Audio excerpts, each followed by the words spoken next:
વેબિનારમાં જોડાનાર દરેકનું સ્વાગત છે. આજનો વેબિનાર 48મો વેબિનાર છે.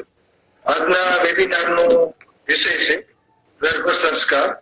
આજના વક્તા છે ડોક્ટર મેહુલભાઈ આચાર્ય, જેઓ સંસ્કૃતિ આર્ય ગુરુકુલમ રાજકોટ ખાતે સંસ્થામાં કાર્યરત છે. હું ડોક્ટર મેહુલભાઈ આચાર્ય સાહેબને વિનંતી કરું છું કે તેઓ પોતાનું વક્તવ્ય હવે શરૂ કરી શકે છે. ડોક્ટર મેહુલભાઈ આચાર્ય છે.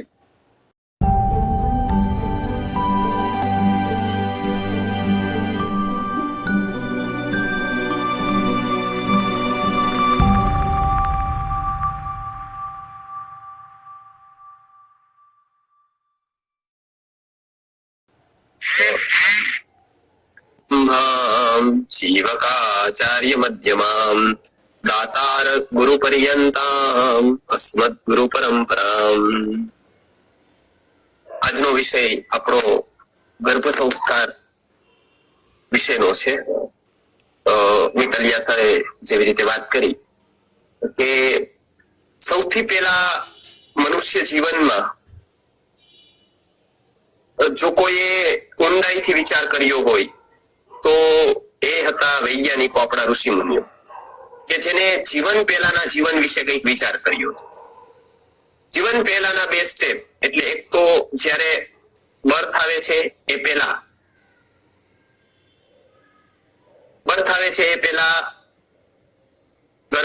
ગર્ભાવસ્થા અને ગર્ભાવસ્થાના પૂર્વનું પૂર્વજન્મ. આ બે વિશે ઋષિ મુનિઓએ વિશેષ વિચાર કર્યો એટલું તો ન કહેવાય, પણ નિર્વિચાર અવસ્થામાં જઈ અને સાક્ષાત્કાર કર્યો. એટલે સૌથી એક વૈજ્ઞાનિક ફોર્મ, એક સંપૂર્ણ ફોર્મ રજૂ થયું એ ગર્ભ સંસ્કારનું થયું. તો ગર્ભ સંસ્કાર વિશે અનેક સંહિતાઓમાં અને આયુર્વેદના ગ્રંથોમાં ઘણી બધી માહિતી આપવામાં આવેલી છે. તો એક વિષય આપણે આજે જોતા જઈશું. વર્ષોનો પૂર્વર્યનો અનુભવ અને એમની સાથે રહેવાનું મારે 15 વર્ષ થયું. સંસ્કૃતના ગ્રંથોથી અને વેદના અલગ અલગ ભાષ્યોમાંથી, ઉપનિષદના ગ્રંથોમાંથી જે કંઈ મળ્યું એવું અહીંયા પ્રામાણિકપણે પહોંચાડવાનો પ્રયત્ન કરીશ.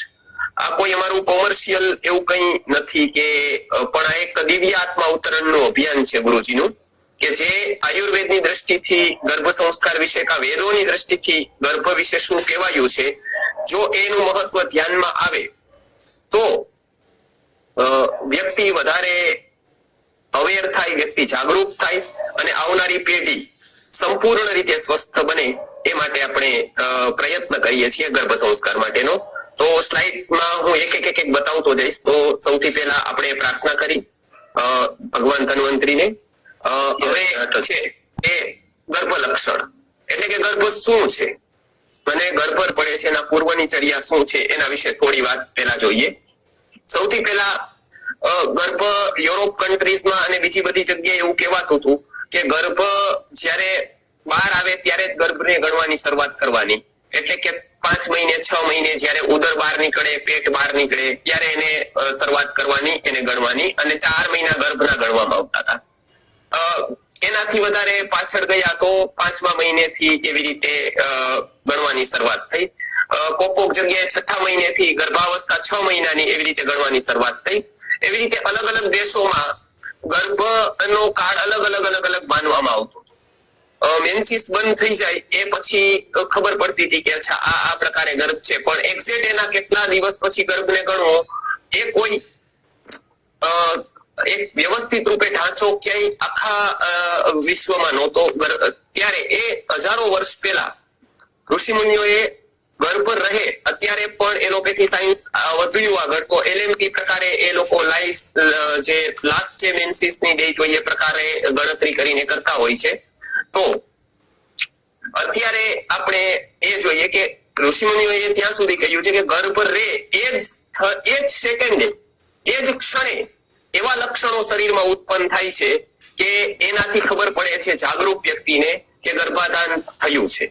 તો આ એક એલોપેથીના મોડર્ન સાયન્સ પ્રમાણે પણ આવા લક્ષણો આજે પણ એ આજ સુધી એટલું આગળ વધ્યું છતાં પણ આવા લક્ષણો ક્યાંય કોઈ એનેટોમી એન્ડ ફિઝિયોલોજીમાં જોવા મળતા નથી. તો સુશ્રુત સંહિતામાં શારીર સ્થાનમાં ગર્ભાવક્રાંતિ શારીરમાં આ લિંગો એની એટલે કે એના ચિહ્નો આપવામાં આવ્યા છે કે ગર્ભ રહ્યો છે એને શું ખબર પડે. તો એમાં કીધું કે તત્ર સદ્યો ગૃહિત ગર્ભાયા લિંગાની શ્રમો ગ્લાની વિપિપાસા એટલે કે શ્રમ લાગે, ગ્લાની લાગે, ખૂબ તરસ લાગે, સપ્તિ સદનમ એટલે એને જાંગ એટલે કે અહીંયા ગોઠણ ઉપરના ભાગમાં દુખાવો થાય અને યોનિના માર્ગમાં સ્ફુરણ થાય તો જાણવું કે ગર્ભ રહ્યો છે. આ લક્ષણો ગર્ભના આપવામાં આવ્યા છે. હવે સૌથી પહેલી વાત આપણે જોઈએ કે આટલી વાત કરવાની શું જરૂર છે ગર્ભની, આટલું બધું મહત્વ આપવાનું શું કારણ છે એ પ્રશ્ન થાય આપણને. તો સાધારણ રીતે આયુર્વેદમાં એવું કહ્યું કે કોઈ એક ખેડૂત છે, ખેડૂત કંઈક પોતાના ખેતરમાં વાવવાનું છે, કંઈક પાક લેવાનો છે, ત્યારે આયોજન ક્યારથી કરે છે? ત્યારે આપણને ખબર છે. હેલો જી સ્લાઇડ આવી જશે હમણાં. ખેડૂત પોતાના પાકનું આયોજન ક્યારે કરે છે?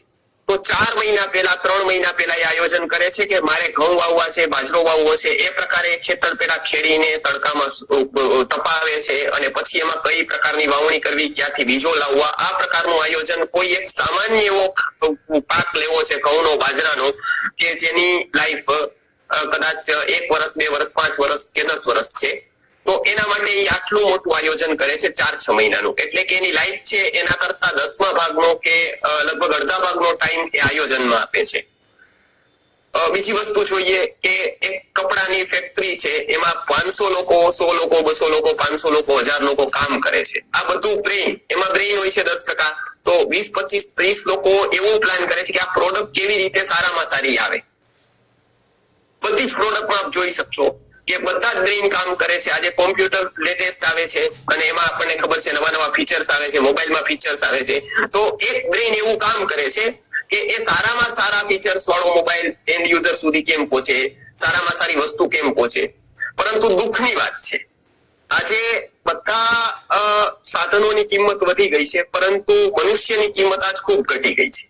એટલે મનુષ્યને ઉત્પન્ન કરવામાં કાં તો મનુષ્યને જન્મ આપવામાં કોઈ પ્લાનિંગ નથી. એટલે આવનારી સંતતિ છે એ બાય ચાન્સ આવી જાય છે. એટલે શબ્દો પણ એવા વાપરે છે કે ભાઈ આ થઈ ગયું હવે.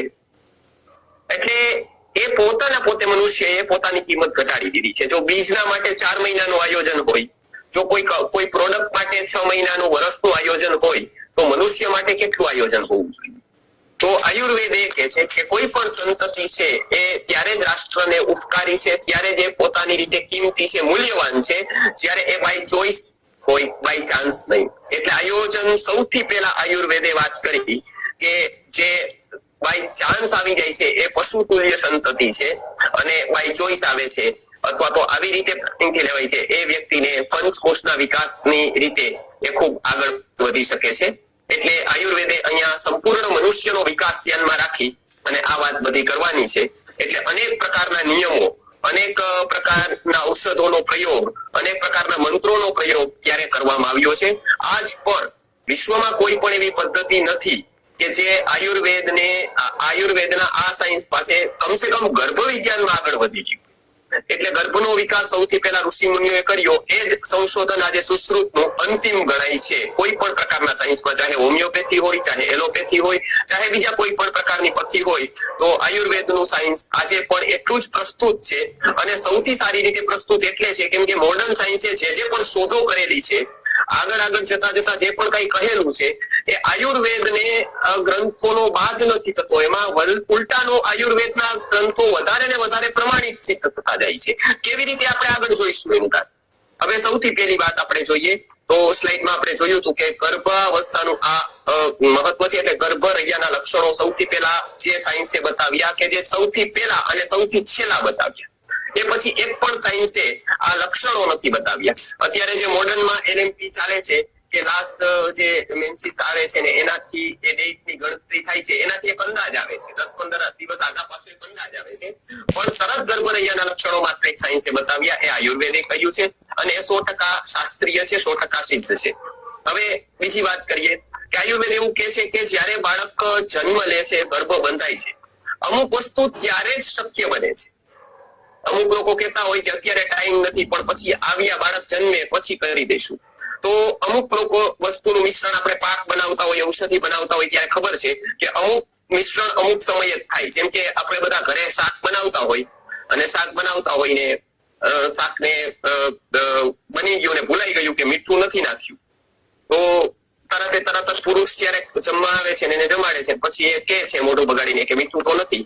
તો પછી સ્ત્રી શું કરે છે કે એને જે પત્ની છે, બેન છે, એ શું કરે છે કે તરત પાછું એને ગેસ ઉપર લગાવે છે અને તરત મીઠું નાખીને હલાવી દે છે અને પછી કે છે હવે થઈ ગયું, તો ઓલો કે ચાલશે. શું કામ? આપણને ખબર છે કે પેલા મીઠું જેવું ભળે એવું પછી ભળી શકતું નથી. શાકમાં પાકોમાં પણ પેલા ઔષધિઓ જે ભળે પછી ભળી શકતી નથી. ત્યારે એક ગરમ હોય છે ત્યારે એ વસ્તુ સ્લાઇડ નથી થતી. ત્યારે હવે સૌથી વધારે એ થાય છે કે મહત્વનું કે એ ટાઈમે જે સંસ્કારો આવે છે, એ ટાઈમે જે આપણે કાર્ય કરી શકાય છે, એ જીવનમાં ફરી પાછું ક્યારેય એ કાર્ય થઈ શકતું નથી. એટલે ઉત્તમમાં ઉત્તમ ગર્ભ રહે, ઉત્તમમાં ઉત્તમ સંતતિ આવે એ માટેનું આ વિજ્ઞાન છે.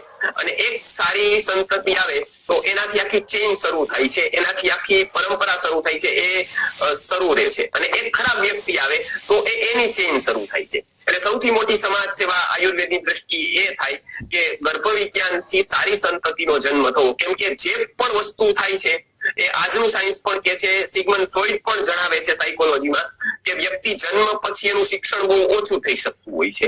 25 થી 30% શિક્ષણ થઈ શકતું હોય છે. સૌથી વધારે મહત્વનો કાળ છે ગર્ભનો કાળ છે, અને ત્યારે સૌથી વધુ મહત્વનું શિક્ષણ લેવાનો પણ એ કાળ છે. એટલે એ સૌથી વધારે કાળ છે મહત્વનો. એટલે એ ટાઈમે જે શિક્ષણ આપણે આપવાનું છે, જે કાર્યો કરવાના છે, જે ઔષધ, એ સમય સૌથી શ્રેષ્ઠ ગણેલો છે. અને એ એવું ઇન્વેસ્ટમેન્ટ છે કે એનું ફળ માત્ર નેક્સ્ટ પેઢીને જ નથી મળવાનું, પેઢીઓ સુધી મળવાનું છે. કેમ કે એ પ્રકારે એની ચેઇન ચાલવાની છે. એટલે એકથી ઉત્તમોત્તમ સંતતિ આગળ થતી જવાની છે. એટલે આપણે આગળ જોઈએ હવે બીજી વાત.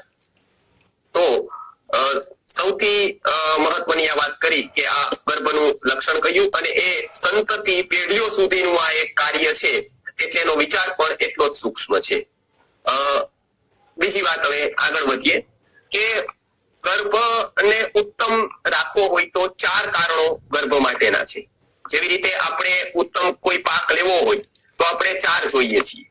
એક તો ખેતર બરાબર હોવું જોઈએ, બીજ બરાબર હોવું જોઈએ, પાણી હોવું જોઈએ. આ 3 હોવા છતાં પણ ઋતુ બરાબર હોવી જોઈએ. માનો કે ઉનાળાનો પાક તમે અત્યારે વાવી દો તો ખેતર બરાબર હોય, પાણી બરાબર હોય, બીજ બરાબર હોય, પરંતુ એ અત્યારે થાય નહીં કેમ કે ઋતુ અનુકૂળ નથી. ઋતુ હોય બરાબર હોય પણ ખેતરમાં બરાબર ન હોય, માટી બરાબર ન હોય તો પણ એ ન થાય. ખેતર અને ઋતુ બરાબર હોય પણ બીજ બરાબર ન હોય તો પણ ન થઈ શકે. બીજ, ઋતુ ને ખેતર બરાબર હોય પરંતુ પાણી ન હોય તો પણ ન થઈ શકે. એટલે 4 ની વાત કરેલી છે. સુશ્રુત સંહિતાના શારીર સ્થાનમાં બીજા અધ્યાયમાં વાત કરેલી કે ચતુર્ણામ સાનિધ્ય ગર્ભસ્યાત વિધિપૂર્વકમ ઋતુ ક્ષેત્ર અંબુ બીજાનામ સામ્યાત અંકુરો યથા.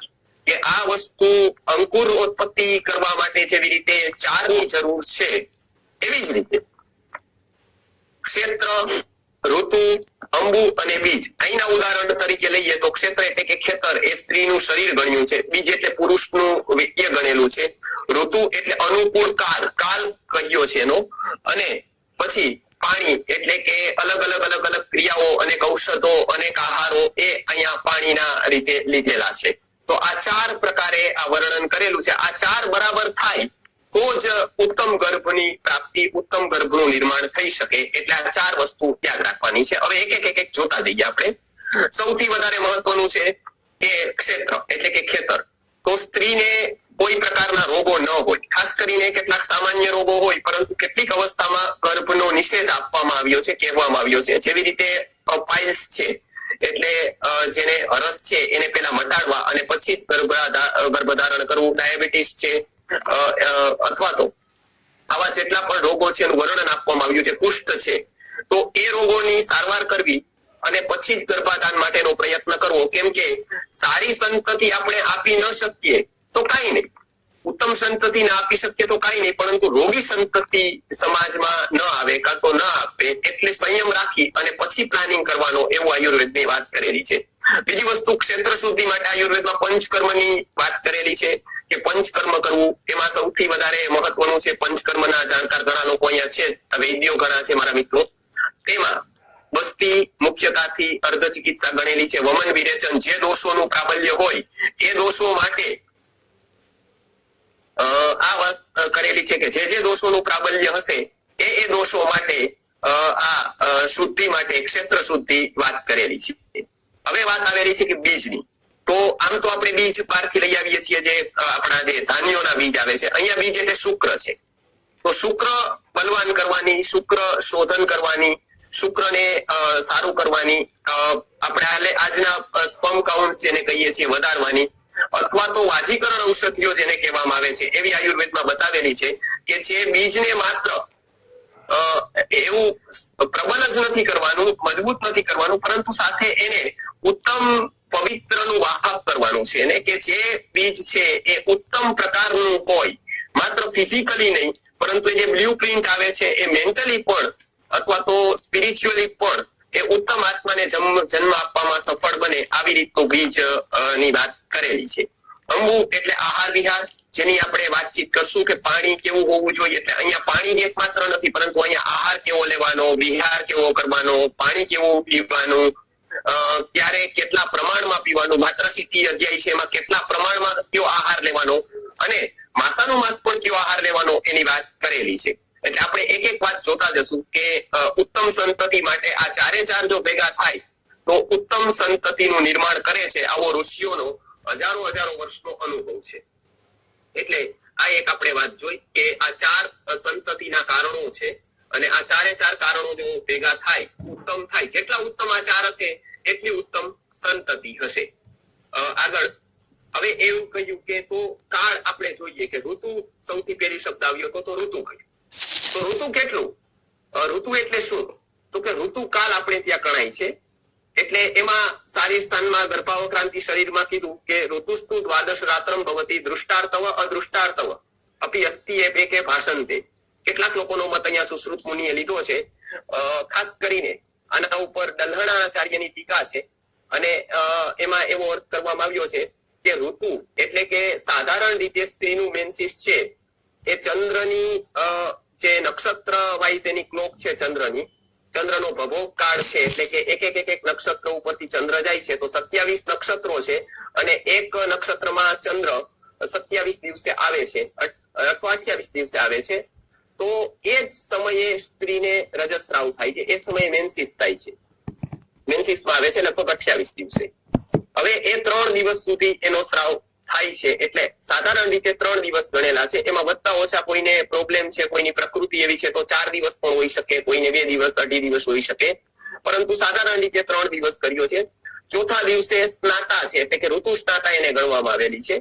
તો અલગ અલગ રાત્રિઓમાં એવું કીધું છે કે 6મી રાત્રિ, 8મી રાત્રિ, 10મી રાત્રિ, આ અલગ અલગ રાત્રિ પુત્રનું જનન કરે છે, અને એકી રાત્રિ એ સ્ત્રીનું જનન કરે છે. અલગ વિષય છે આખો, પરંતુ એ હું આગળ લેવાનો છું. ખાસ કરીને અહીંયા ઋતુકાળ ગણ્યો છે એ જે મેન્સિસ પૂરું થાય પછી દ્વાદશ રાત્રિ સુધી ગણ્યો છે. એટલે અત્યારની પરિભાષા પ્રમાણે કહીએ તો ચોથી રાત્રિ થી લઈ અને 16મી રાત્રિ સુધી મેન્સિસના 3 દિવસ કાઢો, પછીની 12 રાત્રિ, એટલે કે પછીના 12 દિવસ એ ઉત્તમ સમય હોય છે, એ દૃષ્ટાર્થ હોય છે. એટલે કે ત્યારે સૌથી વધારે શક્યતા છે જે છે એ સંતતિની, ગર્ભ રહેવા માટેની એ સૌથી વધારે અનુકૂળ ઋતુ છે એવું કહેવાય.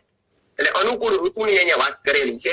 પછી આયુર્વેદ તો ત્યાં સુધી કે છે કે પુત્રને અનુકૂળ કેવી રીતે, કઈ ક્યાં દિવસો છે, કઈ તિથિઓ છે, ક્યાં નક્ષત્રો છે અને ક્યાં વારો છે, ત્યાં સુધી આયુર્વેદના ગ્રંથોમાં જણાવેલું છે. કદાચ સમય મળશે તો આપણે થોડું એના વિશે લઈશું. તો આ આયુર્વેદમાં આ જણાવેલું છે કે આ ઉત્તમ નક્ષત્ર, તિથિ, વાર આ બધા વિશેનું એક ગણિત છે કે આ જગ્યાએ સંયોગ થાય તો ખાસ કરીને આમાં પણ જણાવ્યું છે શિવ સ્વરોદય શાસ્ત્રમાં પણ કે સૂર્ય નાડી અને ચંદ્ર નાડીનો વિચાર જ્યારે કરવામાં આવે છે ત્યારે પણ એ જણાવાયું છે કે કઈ નાડીનો પ્રભાવ હોય તો સંતતિમાં કયું લિંગ અભિવ્યક્ત થશે. એટલે ખાસ કરીને આ ઋતુસ્તુ દ્વાદશ રાત્ર ભવતી એટલે કે મેન્સિસ પછીના 12 દિવસો આ ઋતુના ગણાય છે અને ખૂબ મહત્વનો કાળ હોય છે. સંતે કેટલાક વૈદ્યો આ દિવસોમાં દવા અથવા તો કોઈ જે આપણે આપવાની હોય છે ગર્ભપ્રદ અથવા ગર્ભસ્થાપનની ક્રિયાઓ અથવા તો દવાઓ એ અહીંયા ઔષધો આપવામાં આવે છે આ દિવસો દરમિયાન. આગળ જોઈએ તો આયુર્વેદે પહેલી વાર નિર્ધારણ કર્યું, એનું સાયન્સ શોધ્યું કે આપણે ત્યાં એવું કહેવાય છે કે ભાઈ પુત્ર આવે કે પુત્રી આવે એ ભગવાનની ઈચ્છા હોય છે અથવા કોઈ પરમાત્માની ઈચ્છા હોય છે, પરંતુ આયુર્વેદ એવું માને છે, ચોક્કસ છે, પરંતુ જ્યારે દુષ્ટ કારણો ન મળે ત્યારે આ એક સમજવા જેવું વિજ્ઞાન છે. શરૂઆતમાં જ ભગવાન ઉપર બધું થોપવામાં નથી આવતું. કોઈ રોગ થાય તો આપણે કહીએ કે હાલો એને ભાગ્ય માત્ર એને કેન્સર થયું, પરંતુ દુષ્ટ કારણ હાજર જ છે જ્યાં એ સામે જ પોતરી પીતા હોય, સામે જ જ્યારે સિગારેટ પીતા હોય, ત્યારે સામે જ કંઈક આવું વ્યસન હોય છે, ત્યારે એનું કારણ સામે જ દેખાય છે, ત્યારે એને અદૃષ્ટ કારણ નથી માનવામાં આવતું. પરંતુ બધું જ આપણે કરીએ, બધા જ પ્રયત્નો કરીએ અને છેલ્લે કામ નથી થતું, ત્યારે ભાવપ્રકાશ નામના ગ્રંથમાં ભાવ મિશ્રજીએ કહ્યું છે કે યદૃચ્છા પારમેશ્વર એટલે કે એ પરમેશ્વરની ઈચ્છા ત્યારે માની લેવાની, કેમ કે એની ઈચ્છા એવી પ્રકારની હશે એટલે એ કુદરત આવું ઈચ્છતી હશે એટલે એ ન થઈ શક્યું. આ પ્રકારનું એક આયુર્વેદનું ગણિત છે કે જેમાં પુરુષાર્થને પણ સ્થાન છે અને દેવને પણ સ્થાન છે. બંનેને અહીંયા સ્થાન આપવામાં આવ્યું છે કે એમાં પુરુષાર્થને પણ સ્થાન આપવામાં આવ્યું છે અને દેવને પણ સ્થાન આપવામાં આવ્યું છે. એટલે અહીંયા આપણે જોયું કે અહીંયા પુત્ર થાય ત્યારે પુત્ર થાય ત્યારે પુત્રી થાય. અમે ઘણા વર્ષનો આના અનુભવે પ્રકૃતિને અનુસાર પણ એનું ક્લાસિફિકેશન કરીએ છીએ અને પ્રકૃતિને આધારે પણ અમે એવું નક્કી કરીએ કે ભાઈ આ પ્રકારના પતિ પત્ની છે તો એને આ પ્રકારનો ગર્ભ પુત્રી હશે અથવા પુત્ર હશે. તો માનો કે બંને પિત્ત પ્રકૃતિના હોય તો એને પુત્રી આવવાની વધારે શક્યતા રહે અને એના ઉપાયો પણ કહીએ છીએ. પરંતુ ખાસ કરીને સુશ્રુત સંહિતાની અત્યારે આપણે વાત કરવાની છે ત્યારે તત્ર શુક્ર બાહુલ્યાત પુમાન એટલે શુક્ર બહુલતા હોય છે એને પુરુષ સંતતિ થાય છે. આર્તવ એટલે સ્ત્રીનું આર્તવ પ્રબળ હોય તો સ્ત્રી થાય છે અને બંનેનું સમાન ક્યારેક જ થાય છે, પણ એ જો સમાન બંનેનું થઈ ગયું, સમાન શક્તિ વાળું થઈ ગયું તો એને નપુંસક ગર્ભ રહે છે. એટલે 3 પ્રકારના ગર્ભોમાં આ નપુંસક પણ એક ગર્ભ ગણેલો છે. એટલે શુક્ર બાહુલ હોય તો પુમાન, આર્તવ બાહુલ્યાત સ્ત્રી અને સામ્યાત ઉભયોર નપુંસકમ ઇતિ એટલે કે બંનેનું સામ્ય હોય તો નપુંસક ગર્ભ રહેવાની સંભાવના છે. આગળ જોઈએ કે ખાસ કરીને આપણે હાલો સંભળાય છે ને બધાને? માઈક બંધ રાખશે. જોયું આપણે કે આ ઋતુમતી ગમન કેટલીક જગ્યાએ બાળકોના આપણે જોઈ છે, ખાસ કરીને વિદેશમાં એવા કિસ્સા બને છે. થોડા દિવસ પહેલા જેવું આવ્યું હતું કે એક હાડકા બહુ ઓછા હતા ને નરમ હતા, જેવો ઉપાડે એવો બાળકને હાડકા ભાંગી જતા હતા. આવા એક પ્રકારની પ્રસૂતિની વાત ઘણી વાર પેપરમાં ચમકે છે, જેના અસ્થિ અતિશય નિર્બળ હોય છે અને આવા મેં ઘણા કેસીસ જોયા છે યુએસએ ના ને ત્યાં ગુરુવર્યના ઘણા બધા પેશન્ટ ત્યાંના હતા, અમારે સત્સંગોઓ જોડાયેલા હતા, એવા ઘણા બધા કેસીસમાં આવું થયું છે. જ્યારે એનું કારણ જાણવામાં આવ્યું ત્યારે મેડિકલ સાયન્સ પાસે એનું કોઈ કારણ એવું સ્ટ્રોંગ નથી કે આને શા માટે આવું થાય છે, પરંતુ આયુર્વેદમાં એની વાત કરવામાં આવી છે કે યદિ મેન્સિસ અવસ્થામાં એટલે કે જ્યારે એ મેન્સિસમાં છે, ઋતુમતી છે, ઋતુમતી ના દિવસોમાં યદિ ગર્ભ રહી જાય, આમ રે નહીં આમ જનરલી, પરંતુ યદિ એ રહી જાય તો શું થાય એનું, તો કે એ ગર્ભ અતિશય નબળો થાય છે ખાસ કરીને. અને પછી જેવી રીતે એ હાડકા વગેરે એના જે મજબૂત જોઈએ એવા નથી થતા, અતિશય નબળાઈ એના શરીરમાં હોય છે અને એ લાંબુ જીવી શકતો નથી એવો ગર્ભ. એટલે આજે ઘણા બધા એવા જોવા મળે છે, કેમ કે મોડર્ન સાયન્સ એવું કઈ માનતું નથી, પરંતુ આયુર્વેદમાં આનો ખૂબ વિચાર કરવામાં આવ્યો છે કે જ્યારે પણ મેન્સિસ હોય એટલે આપણે ત્યાં એનો સ્પર્શ નિષેધ છે કે અડવાની ના છે, એ બધા પાછળ પણ આ જ કારણ છે કે એક એ સમયે નિષેધ કરવો, એ સમયે સમાગમનો નિષેધ ફરમાવવો અને ત્યારે સંતતિ જે રોગિષ્ઠ સંતતિ આવે એનું નિરાકરણ કરવું. તો જેટલું આ વૈજ્ઞાનિક દ્રષ્ટિથી લોકો સમજતા જશે એટલું એને ખબર પડશે કે હજારો વર્ષ પહેલા પણ આવી વાતો એનેટોમી અને ફિઝિયોલોજીને લઈને વાત કરેલી છે, આવું વિચારેલું છે કે શુક્રશોણિકની કેવી ગતિ છે અને ત્યારે જે ગર્ભ રહે છે આવી અવસ્થામાં એ અતિશય નબળો હોય છે. એટલે આ એક વાત આપણે કરેલી કે ઋતુમતી જે છે સ્ત્રી જ્યારે મેન્સિસમાં છે ત્યારે એને ગમનનો નિષેધ કર્યો છે. હવે બીજી વાત ખાસ કે ગર્ભ રહે છે ત્યારે એના અલગ અલગ ભાવો છે. એમાં 6 ભાવ બતાવેલા છે. એમાં પિતૃજ ભાવ છે, માતૃજ ભાવ છે, રસજ ભાવ છે, આત્મજ ભાવ છે, સત્વજ ભાવ છે અને સાત્યજ ભાવ છે. આ શરીર લક્ષણ આની વ્યાખ્યા છે. આમાં ગર્ભાવક્રાંતિ શરીરમાં ગર્ભના 6 ભાવ કીધેલા છે.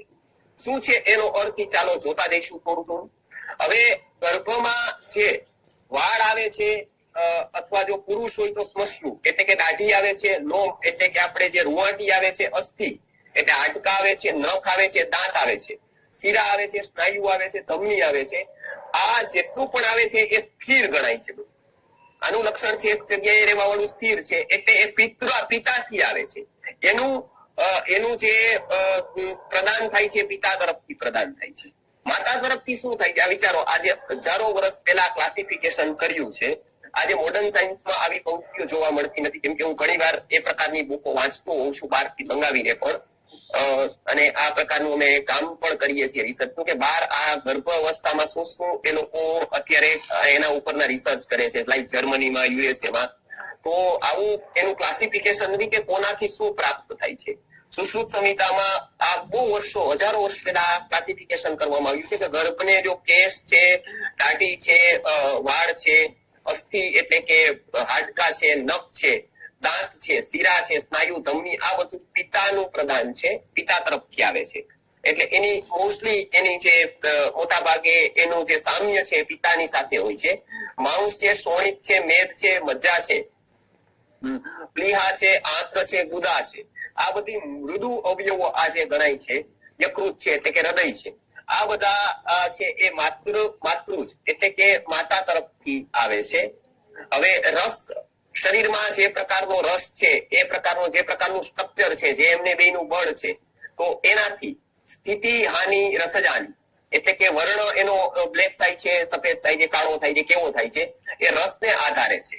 રસ શું કરવું, રસ વધારવા માટે શું કરવું, રસને મજબૂત કરવા માટે, શુદ્ધ કરવા માટે શું કરવું, એ આપણે આગળ જોવાના છીએ. અને એનો ખૂબ મોટો વિષય છે. આનો દર્શનનો વિષય છે. ખાસ કરીને અમે દર્શન શાસ્ત્રના અને આયુર્વેદના ગ્રંથો અહીંયા સંસ્કૃતમાં ભણાવીએ છીએ. એટલે એ બહુ મોટો વિષય છે કે રસજ એટલે એનું અધ્યાત્મને લઈને એનું વિવરણ ખાસ કરીને કરવું જોઈએ. એટલે આ મોટો વિષય હોવાથી ફરી ક્યારેક આપણે લેશું કે સાંખ્યની દ્રષ્ટિથી રસજ થી શું ઉત્પન્ન થાય છે. પછીની વાત આવી ઇન્દ્રિયાણી. ઇન્દ્રિયો, જ્ઞાન, વિજ્ઞાન એટલે અહીંયા જ્ઞાનેન્દ્રિયો લેવાની છે. આંખ, નાક, કાન, ગળું. આપણે જે સૂંઘવાની શક્તિ છે, આગ્રાપન કરવાની છે, જોવાની શક્તિ છે ચક્ષુની, વિજ્ઞાનમ છે, બુદ્ધિ છે, સુખ દુઃખ છે, એ આત્મજાની છે. એ પૂર્વ કર્મને અનુસાર એ પ્રાપ્ત થતું હોય છે. એટલે એને આત્મજાની વાત કરેલી છે. અને સાત્મ્યજાની એટલે કે સત્વ સાત્મ્યજાનીમાં આપણે અલગ અલગ વિષય આવે છે.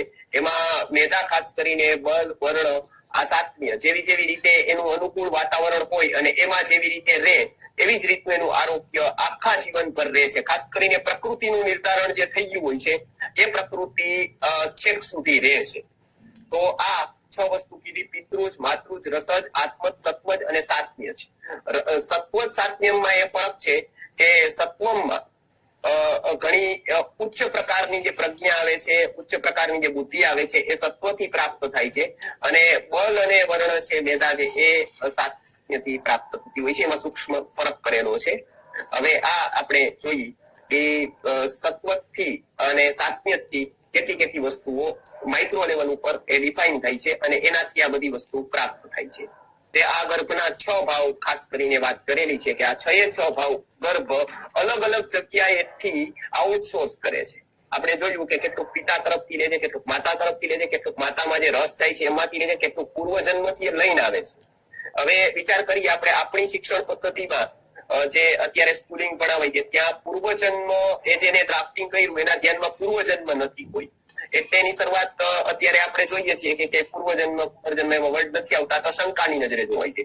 આયુર્વેદને બાદ કરો તો એક પણ મેડિકલ સાયન્સ પૂર્વજન્મ અથવા પુનર્જન્મમાં નથી બાંધતો. ઇવન હોમિયોપેથી, નેચરોપેથી અથવા તો એલોપેથી, એમાં કોઈ પણ પ્રકારનું સાયન્સ છે એ પુનર્જન્મમાં બિલીવ નથી કરતું. પરંતુ એટલે એ લોકો કોઈ કારણો પૂર્વજન્મના નથી કહેતા. પરંતુ અહીંયા અંડરલાઈન કરવા જેવી વાત છે કે આયુર્વેદે પૂર્વજન્મ સ્વીકાર્યો છે, પુનર્જન્મ સ્વીકાર્યો છે. એટલું જ નહીં, જે પણ આ કરવામાં આવે છે એ મોક્ષ ખાસ કરીને વૈદોને બહુ મોટી જવાબદારી સોંપેલી છે કે એને આ વૈદ છે જે આયુર્વેદની ચિકિત્સા કાર્ય છે એ પોતાના ઉદરભરણ માટે ન કરતા પૂરા સમાજની સેવા થાય અને ઉત્તમ સંતતિ પ્રાપ્ત થાય એના માટે કરવું. એટલે એને કીધું નાસ્તિ ચિકિત્સા સમમ પુણ્યમ ઇહ જગતિ, એવું ચરકનું વાક્ય છે કે આ જગતમાં ચિકિત્સા જેવું પુણ્ય કાર્ય બીજું એક પણ નથી. એનું કારણ છે કે ધર્મ અર્થ કામ આ ત્રણ જે અપાવે છે એવું આરોગ્ય છે. તસ્માદ આરોગ્ય દાનેન વૈદ્યો ભવતિ સર્વદઃ, કે એટલે આરોગ્ય દાન કરી અને વૈદ્ય સર્વદઃ એટલે સર્વ આપનારો બને છે. એ એક છે કે એનું બિલીવ નથી, માત્ર એની દ્રઢ એવો નિશ્ચય છે, માત્ર માન્યતા નથી પરંતુ દ્રઢ નિશ્ચય છે પૂર્વજન્મમાં, પુનર્જન્મમાં અને એનાથી ઉત્પન્ન થવા વાળા રોગોમાં. એટલે આયુર્વેદે કેવળ દવા નથી બતાવી, દવાની સાથે સાથે દેવ વ્યપાશ્રય ચિકિત્સા બતાવી છે કે જેમાં મંત્રોનું પણ સ્થાન છે, જેમાં યોગોનું પણ સ્થાન છે, જેમાં અનેક પ્રકારના તપનું પણ સ્થાન છે. તેથી અહીંયા આ ગર્ભાવક્રાંતિ શરીરમાં શરૂઆતથી પ્રતિજ્ઞા કરવામાં આવે છે કે આ જીવ કંઈક લઈને પણ આવે છે. આ વાત 100% વૈજ્ઞાનિક અને સાચી છે. એટલે કેટલાક રોગો, કેટલાક એવા આવેગો અને કેટલોક સ્વભાવ એ પોતે લઈને આવે છે. એટલે ઉત્તમ વ્યક્તિ છે એ આવે એના માટે આયુર્વેદે ઘણા બધા આવવા વાળા લોકો તૈયાર છે, આત્માઓ. પરંતુ જેટલો વ્યક્તિ પોતે યોગ્ય થતો જશે એટલે સમાને આકર્ષણ જે ન્યાય છે એટલે કે સમાન વ્યક્તિને વિદ્વાનને વિદ્વાનનું આકર્ષણ હોય, મૂર્ખને મૂર્ખનું હોય. એવી રીતે જો પોતાની યોગ્યતા વધશે તો જે સામેવાળો આત્મા છે દિવ્ય એ પોતે આકર્ષિત થઈ અને અહીંયા સુધી આવી શકશે. એટલે આયુર્વેદે આ ગર્ભાવક્રાંતિમાં એ ખાસ કહ્યું છે કે પોતે પણ કંઈક લઈને આવે છે.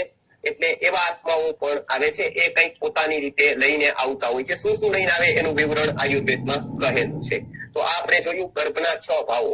આગળ છે કે હવે ગર્ભનું લિંગ નિયામક હોય છે કે ગર્ભનું લિંગ નક્કી હોય છે કે એ પુરુષ થશે કે સ્ત્રી થશે. તો એવું કહેવાય છે કે એમાં ગર્ભાધાન વખતે જેવી સ્થિતિ હશે, ગર્ભાધાન વખતે જેવું વાતાવરણ હશે, જેવો કાળ હશે, જેવી ક્રિયા હશે એ પ્રમાણે ગર્ભનું સેચન થશે, એ પ્રમાણે ગર્ભનો આકાર થશે, ગર્ભનું ફોર્મ થશે, એ પ્રમાણેનું લિંગ થશે. તો ખાસ કરીને આ વિષય ખૂબ મોટો છે અને આ ખૂબ સાયન્ટિફિક છે. વર્ષો સુધી આનું અધ્યયન અમે કર્યું ન્યાય દર્શન અને વ્યાકરણ, પાણીનીય વ્યાકરણમાં. ત્યારે આ શ્લોકનો અલગ અલગ અર્થ થયો. અત્યારે અમે સંસ્કૃતના વર્ગો અહીંયા લઈએ છીએ, ખાસ કરીને રાજકોટમાં, અને સંહિતા ગ્રંથો સંસ્કૃતમાં ભણાવવાના અને એના અર્થો પણ સંસ્કૃતમાં કરીને વિચાર કરીએ છીએ કે આનો અર્થ શું થતો હશે. ત્યારે ખાસ કરીને સુશ્રુત સંહિતામાં શ્લોક છે કે યુગ્મેશુ તુપમાન પ્રોક્તો દિવસેષુ અન્યથા બલા પુષ્પકાલે શુચિ તસ્માત અપત્યાર્થો સ્ત્રીયમ વ્રજે. એટલે કે બેકી અને એકી તારીખે તિથિની ગણતરી છે આમાં, કે મેન્સિસ પછીની જે તિથિ આવતી હોય એ યદી બેકી માનો બીજ, ચોથ, છઠ, આઠમ, દસમ હોય તો ત્યારે જો ગર્ભાધાન માટે પ્રયત્ન કરવામાં આવે તો પુરુષ સંતતિ થાય છે. અને એકીમાં હોય એટલે ત્રીજ, પાંચમ, સાતમ, નવમ, એકાદશી તો નિષેધ છે, ત્રયોદશી ઇત્યાદિ તો સ્ત્રી સંતતિ થતી હોય છે. આવું સુશ્રુત સંહિતામાં કહેલું છે. બીજી એક ગણિત એમ કરવામાં આવે છે કે એ દિવસો મેન્સિસ થી ગણવામાં આવે છે. એક મતે 3-4 મતો એમાં પડેલા છે કે એક મત એવો કહે છે કે મેન્સિસ થી દિવસો ગણવાના, મેન્સિસ થી 6મો દિવસ, 8મો દિવસ, 10મો દિવસ, 12મો દિવસ હોય તો પુરુષ સંતતિની વધારે શક્યતા છે. અને મેન્સિસ થી 5મો દિવસ, 7મો દિવસ, 9મો દિવસ, 11મો દિવસ હોય તો શક્યતા છે એ સ્ત્રીની વધારે રહે છે. એ દિવસોમાં ચંદ્રબળ અને સૂર્યબળ જોવાતું હોય છે. આ બંનેના બળને લઈ અને આ નક્કી કરાતું હોય છે કે કેવા પ્રકારનો ગર્ભ રહી શકશે. ખાલી એક તિથિનું જ ગણિત નથી, સાથે સાથે નક્ષત્રનું પણ ગણિત છે, સાથે સાથે વારનું પણ ગણિત છે. આપણે એ આગળ જોઈશું કે કયા કયા પ્રકારનું એ ગણિત છે. એટલે આ એક સ્ત્રી સંતતિ અને પુરુષ સંતતિ રહેવા પાછળ માત્ર એક સાયન્સે આવ્યો વિચાર કર્યો છે. ખાલી વિચાર નથી કર્યો, એનું ઇમ્પ્લિમેન્ટેશન કરેલું છે કે આ પ્રકારના દિવસો હોય તો આ પુમાન ગર્ભ રહે છે, પુરુષ ગર્ભ રહે છે, અને આ પ્રકારનું હોય તો એને સ્ત્રી ગર્ભ રહે છે. આ પરફેક્ટ ક્લાસિફિકેશન આપ્યું છે યુગમાં શું આ તિથિનું, સાથે સાથે તિથિ સાથે સાથે વારના ક્રમોનું પણ આપ્યું છે કે મેન્સિસ થી ગણ દિવસો ગણો. ગુરુજી આવા અનેક પ્રયોગોમાં આવું સિદ્ધ કર્યું હતું કે આ વાત 100% સાચી છે. માત્ર જ્યારે દોષ પડવાનો હોય છે અથવા તો કોઈ રોગ હોય છે અથવા કોઈ વિપરીત પરિસ્થિતિ હોય છે ત્યારે અપવાદાનો જરૂર છે, પરંતુ સાધારણ રીતે આ બને છે કે આવી સ્થિતિમાં જનરલી સૂર્યબળ ચંદ્રબળ જોઈએ તો એ પ્રમાણે એની ઇફેક્ટ 100% થતી હોય છે. એટલે આ જે દિવસોનું ગણિત છે જો કરવામાં આવે તો ઘણીવાર જે સંતતિ છે એ સમાજ એટલો જાગૃત થાય તો એનો રેશિયો જાળવી શકે અને કેટલાક જે બાળકોને જીવતા જ અહીંયાથી જીવતા એટલે કે જન્મ લેતા પહેલા જ અત્યારે તો કાયદો થયો છે તે નથી પરંતુ કેટલાકમાં એબોર્શન કરાવવામાં આવતું હતું. મહાભયંકર પાપ છે આયુર્વેદની દ્રષ્ટિથી. પરંતુ એ જયારે થતું હતું તો આવું સાયન્સ જો એપ્લાય થાય તો સંતતિ સારામાં સારી આવે અને સાથે સાથે એ લોકોને એક સંતુષ્ટિ રહે, એક સેટિસ્ફેક્શન રહે અને એ પોતે જે સંતતિ ચાહે છે એ લઈ શકે. તો આ એક વિચાર કરવા જેવો છે આના ઉપર અને આ ખરેખર આનું ઇમ્પ્લિમેન્ટેશન પણ કરવા જેવું છે, પ્રયોગ કરવા જેવા છે આના, કે આવું એક સાયન્સ આપણા સામે છે પરંતુ દુર્ભાગ્ય છે કે લોકોને આની કઈ ખબર જ નથી. આગળ જોઈએ તો ગુણવાન સંતતિનું કારણ સુશ્રુત સંહિતામાં આપ્યું છે કે દેવતા બ્રાહ્મણ પરા શૌચાચાર હિતેરતઃ મહાગુણાન પ્રસૂયન્તે વિપરીતાસ્તુ નિર્ગુણાન. એટલે જે આધ્યાત્મિક વ્યક્તિનો સંગ કરે છે, વ્યક્તિ દેવતાઓનું પૂજન કરે છે, શૌચ આચાર એ હિતેરતઃ, ખાસ કરીને પોતાની પ્રામાણિકતા. આજે ખાસ કરીને ચાણક્ય નીતિમાં પણ જણાવ્યું છે કે જે અર્થ સૂચિ છે, જે વ્યક્તિ પ્રામાણિકતાથી પોતાનું જે કામ છે કરે છે, ખોટું કરતો નથી, અથવા તો શૌચ, ખાસ કરીને અર્થ શૌચમ પરમ એવું કીધું છે એટલે કે અર્થ શૌચ શ્રેષ્ઠ છે કે જે વ્યક્તિ મહેનતની કમાણી કરે છે, હરામનું લેતો નથી, એની સંતતિ આવી મહાગુણાન પ્રસૂયન્તે મહાગુણ વાળી થાય છે. વિપરીત થવાથી આપણે જોઈ છીએ કે કેટલાક લોકો કોઈ વ્યવસાય બાબતે નથી પરંતુ અમુક વ્યવસાયના લોકો મારી પાસે આવે છે કે જેમાં આ પ્રકારના પૈસાઓ એને લેવા પડતા હોય છે. આપણને નામ નથી લેતા અમે અમુક મર્યાદાને કારણે, પરંતુ અમુક વ્યવસાયો એવા છે કે જેમાં વ્યક્તિની આંતરડી પકડાવી અને પૈસા લેવાતા હોય છે. તો એવા વ્યવસાયોમાં આપણે જોઈએ છીએ કે એમના દીકરાને અમે એવા બધા રોગો જોઈ છીએ કે એની જે સંતતિ છે એમાં અમે ચિકિત્સા કાર્ય કરીએ એમાં કેટલાક એવા લોકો આવે છે મારી પાસે. તો અમે જોઈએ છીએ કે આનું કારણ કોઈ પૂર્વનું નહીં પરંતુ આનું કારણ આ વ્યક્તિનું જે શૌચ રહિતતા છે. એટલે કે આ વ્યક્તિએ કઈ જોયા વગર જે કમાયેલા છે એના કારણે આ છે. ચાણક્યએ આ વાત કરેલી છે હજારો વર્ષ પહેલા અને આયુર્વેદે એને માન્યતા આપેલી છે. એટલે અહીંયા કહ્યું છે શૌચાચાર હિતેરતઃ, કે મહાન પ્રસૂતિ લાવવાની હોય તો પેલી વસ્તુ કે શૌચ અને આચારવાન વ્યક્તિ હોય એ જ વ્યક્તિ મહાન પ્રસૂતિ લાવી શકે છે. એટલે એમાં ઘણા કારણોમાંનું એક કારણ પવિત્રતા છે. વેદનો પણ એક ગુણ, 4 ગુણ વેદના છે એમાં દક્ષ તીર્થાર્થ શાસ્ત્રાર્થો દુષ્ટકર્મા શુચિર્ભિષક. એમાં શુચિ જે ગુણ વેદનો છે એ ખૂબ માર્ક કરવા જેવો છે. ઉત્તરોત્તર પ્રબલ ગુણો છે. એમાં ચોથો ગુણ છે દક્ષ તીર્થાર્થ શાસ્ત્રાર્થો દુષ્ટકર્મા શુચિર્ભિષક. એમાં દુષ્ટકર્મા કરતા પણ કે યોગ્ય ગુરુજી પાસેથી એ દુષ્ટકર્મા હોય એટલે કર્મો બધા જોયેલા હોય અને શુચિ હોય એ ખાસ અંડરલાઈન કરવા જેવો શબ્દ છે. વૈદ્ય શુચિ હોવો જોઈએ. તો આ શુચિનો ગુણ જેનામાં હશે એ મહાન ગુણવાળી સંતતિ એને આવશે અને નહીતર વિપરીતાસ્તુ નિર્ગુણાન. એટલે ખાસ કરીને સંતતિનું ઘણા લોકો કે અત્યારે સંખ્યા ઘટતી જાય છે, ખાસ કરીને હિન્દુની, અને એમાં પ્રયત્ન કરવો જોઈએ. અને એ પણ આયુર્વેદ એવું માને છે કેટલી સંતતિ એના કરતા કેવી સંતતિ એ બહુ મહત્વનું છે. એટલે ઉત્તમ સંતતિમાં આયુર્વેદ પ્રયત્ન કરવાનું કહે છે કે ઉત્તમ સંતતિ એ રાખો. એટલે એ ઉત્તમ અને ગુણવાન સંતતિના આ કારણો આપેલા છે. આગળ જઈએ તો શિશુનું વર્ણનું નિર્ધારણ, ખાસ કરીને વર્ણના નિર્ધારણમાં આયુર્વેદે ઘણો વિચાર કર્યો છે કે તેજુ ધાતુ જો એની બરાબર હશે, તેજ ધાતુનો પ્રભાવ હશે તો જ્યારે ગર્ભ થશે ત્યારે વ્હાઈટ ગોળ કલરનો થશે. પછી પૃથ્વી ધાતુ યદિ પ્રાયઃ કૃષ્ણ થશે. પૃથ્વી ધાતુની પ્રધાનતા હશે, પૃથ્વી તત્વવાળા વધારે આહાર વિહાર કરતા હશે તો કૃષ્ણ થશે. પૃથ્વી આકાશ ધાતુ હશે યદિ તો કૃષ્ણ શ્યામ થશે. અને તો એટલે કે પાણી અને આકાશ ધાતુ હશે તો ગૌર શ્યામ થશે. આવી રીતે વર્ણો કેવી રીતે આવે છે એમાં અલગ અલગ વિચાર છે. ખાસ કરીને કેટલાક માતા પિતા કાળા હોય પતિ પત્ની અને એને ગોરુ સંતાન જોતું હોય છે, કાં તો પછી એ પ્રકારનું હોય છે કોઈને પ્રોબ્લેમ અથવા તો એવું, તો બાવળના પાનનો પ્રયોગ અમે ઘણી વાર એવો અનુભવ્યો છે કે બાવળના પાનની પત્તીઓ એ ગર્ભાવસ્થામાં લેવાથી 9 મહિના 1/2 થી 1 ચમચી અવશ્ય એનો રૂપ ખૂબ સારું થાય છે અને એ કમસે કમ ગૌર્ણો અથવા તો એ ગૌર વર્ણ ની સંતતિ થાય છે. તો તેજ તત્વવાળી વસ્તુઓનું સેવન આયુર્વેદે વાત કરેલી છે કરવાનું. ઘૃતમ પણ તેજ તત્વવાળું છે, એટલે ઘૃતનું સેવન પણ આયુર્વેદે 9 મહિના સુધી કરવાનું કહ્યું છે. આપણે આગળ જોવાના છીએ કે ગર્ભાવસ્થામાં આહાર વિહાર કેવા આયુર્વેદે કહેલા છે. તો આ વર્ણ શિશુ કે વર્ણ નિરાકરણ નથી, ત્યાં નિર્ધારણ છે, માત્ર પ્રૂફ મિસ્ટેક છે. પરંતુ શિશુનું વર્ણનું નિર્ધારણ શું શું કરે છે, તો ત્યાં કઈ ધાતુની વસ્તુ કયા તત્વની વસ્તુ લેવાથી એનું નિર્ધારણ થાય છે એ વાત કરેલી છે. આ થયું વર્ણ નિર્ધારણ, એટલે કે બાળની ચામડીનું નિર્ધારણની વાત કરેલી છે. હવે જે આવે છે એ ખાસ કરીને કે પ્રકૃતિ નિર્ધારણની વાત છે. તો પ્રકૃતિ નિર્ધારણમાં આપણે અહીંયાથી જોવાનું છે, 2-3 સાઈડ વહી ગઈ, તો પ્રકૃતિનું સાથે જ જોઈ લઈએ કે આમ આયુર્વેદે 7 પ્રકૃતિ માનેલી છે.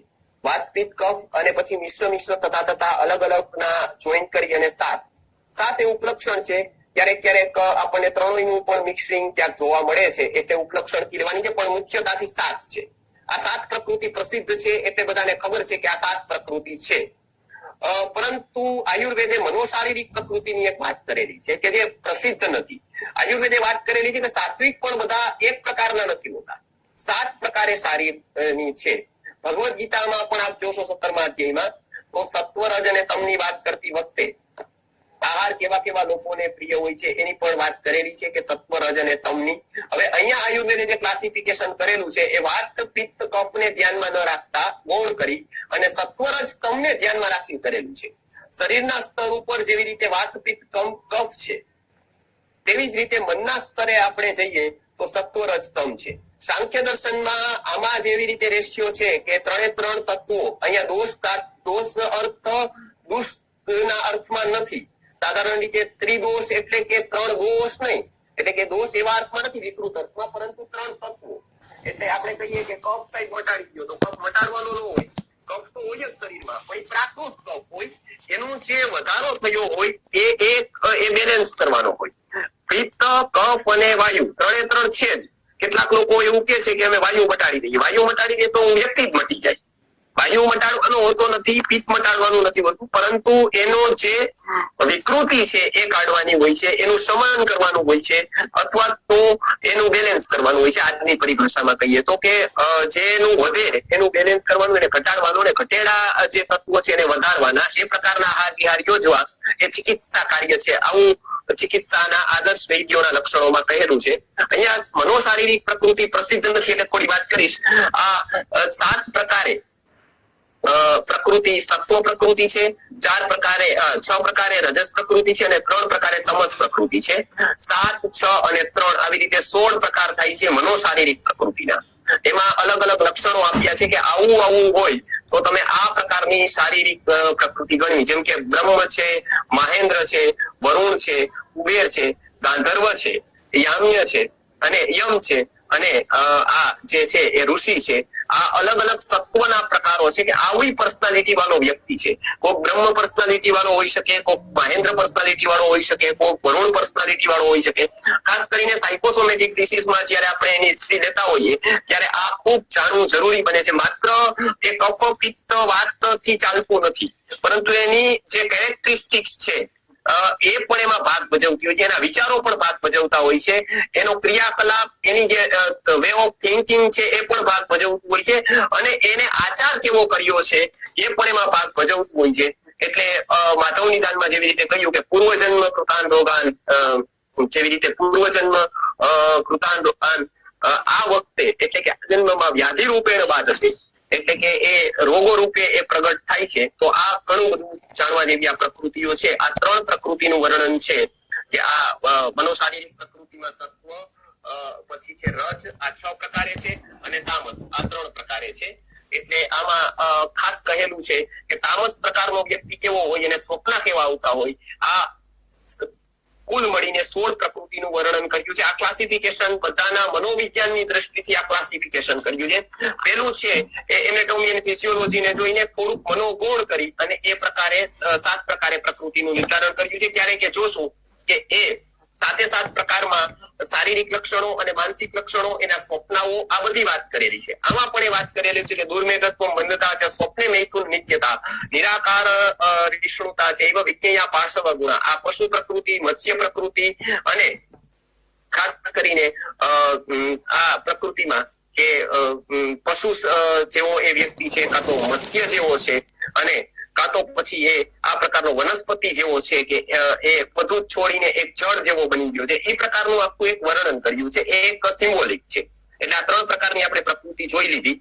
તો એને ફરીથી પાછા આપણે જઈશું કે એમાં ખાસ કરીને અહીંયા આપણે આવ્યા હતા કે દેવવ્યપાશ્રય ચિકિત્સાનું ખાસ વર્ણન છે. હવે ગર્ભમાં, આ તો આપણે જોઈ કે ગર્ભાવસ્થામાં, હવે ગર્ભામાં કોઈ તકલીફો હોય છે કેટલાક લોકોને કે એમને બરાબર કન્સીવિંગ નથી થતું, અથવા એને કોઈ પ્રોબ્લેમ આવે છે, અથવા વારંવાર મિસકેરેજ થઈ જાય છે. આવા ઘણા બધા પ્રોબ્લેમ આવતા હોય છે.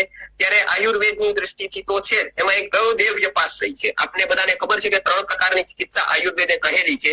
એમાં યુક્તિ વ્યપાશ્રય છે કે જે આપણે યુક્તિથી આહાર વિહારનું આયોજન કરીએ છીએ, નિયોજન કરીએ છીએ, અને અમુક દવાઓ વટીકુટી ક્વાસ અથવા તો અલગ અલગ પ્રકારના એને એવા ફોર્મમાં દવાઓ આપીએ છીએ, પાવડર, ચૂર્ણો વગેરે. એ એક છે યુક્તિ વ્યપાશ્રય. એક સત્વાવજય છે કે જેમાં સાયકોલોજીની દ્રષ્ટિથી એને ટ્રીટમેન્ટ કરવાની હોય છે, એના વિચારોથી એને સમજાવવાનો હોય છે. એટલે વૈદ્યના ઘણા બધા રોલ છે આમાં. સત્વાવજય ચિકિત્સામાં એનું મનોબળ ઉપર કામ કરવાનું હોય છે, અને દેવવ્યપાશ્રય ચિકિત્સામાં ખાસ કરીને આવું અકલ્ટ સાયન્સ જેને કહેવાય છે કે અલગ અલગ મંત્રો દ્વારા, અલગ અલગ સૂક્તો દ્વારા એનો રોગ મટાડવાનો પ્રયત્ન કરવામાં આવે છે. ત્યારે આયુર્વેદ આવી એક દેવતાઓની સૃષ્ટિને પણ માને છે. બીજી કોઈ પણ પદ્ધતિ આવી કોઈ એવી કોઈ સૃષ્ટિમાં, અકલ્ટમાં વિશ્વાસ ધરાવતી નથી. અને એનો ચિકિત્સામાં ખાસ કરીને પર્સનલી લોકો માનતા હોય ચિકિત્સકો, પરંતુ આખો ચિકિત્સકનો સમૂહ આવી રીતે એક આખો ચિકિત્સકોનો સમૂહ આ પ્રકારની માન્યતા અથવા તો નિશ્ચય ધરાવતો હોય એવું માત્ર આયુર્વેદમાં છે. લાર્જેસ્ટ વૈદ્યોનો જે સમૂહ છે એ આમાં પૂરો આસ્થા ધરાવે છે, પૂરો વિશ્વાસ ધરાવે છે, પૂરો નિશ્ચય ધરાવે છે કે આના પરિણામો હોય જ છે. એટલે એમાં વિવિધ મંત્ર જપ છે. અમે ગર્ભાધાન પૂર્વમાં ઘણા મંત્રોના જપ આપીએ છીએ અને એનાથી ખૂબ સારું રિઝલ્ટ મળે છે. ગર્ભાધાન સૂક્ત છે, અથર્વવેદનો 5મો કાંડ છે, ગર્ભ સંસ્રાવ સૂક્ત છે, એ ગર્ભનો વિઘ્ન હોય એનો પરિહારની રીતે ઋગ્વેદનું 10મું મંડળ છે, એ ચિકિત્સકીય હેતુ માટે ઉપયોગ થાય છે. કેટલું પિતૃદોષ ને એ પ્રકારે બધું જે કહેવાય છે એનું પણ અલગ અલગ જગ્યાએ વર્ણન છે, અને એના માટે પિતૃ સૂક્ત પણ અથર્વવેદમાં કહેલું છે.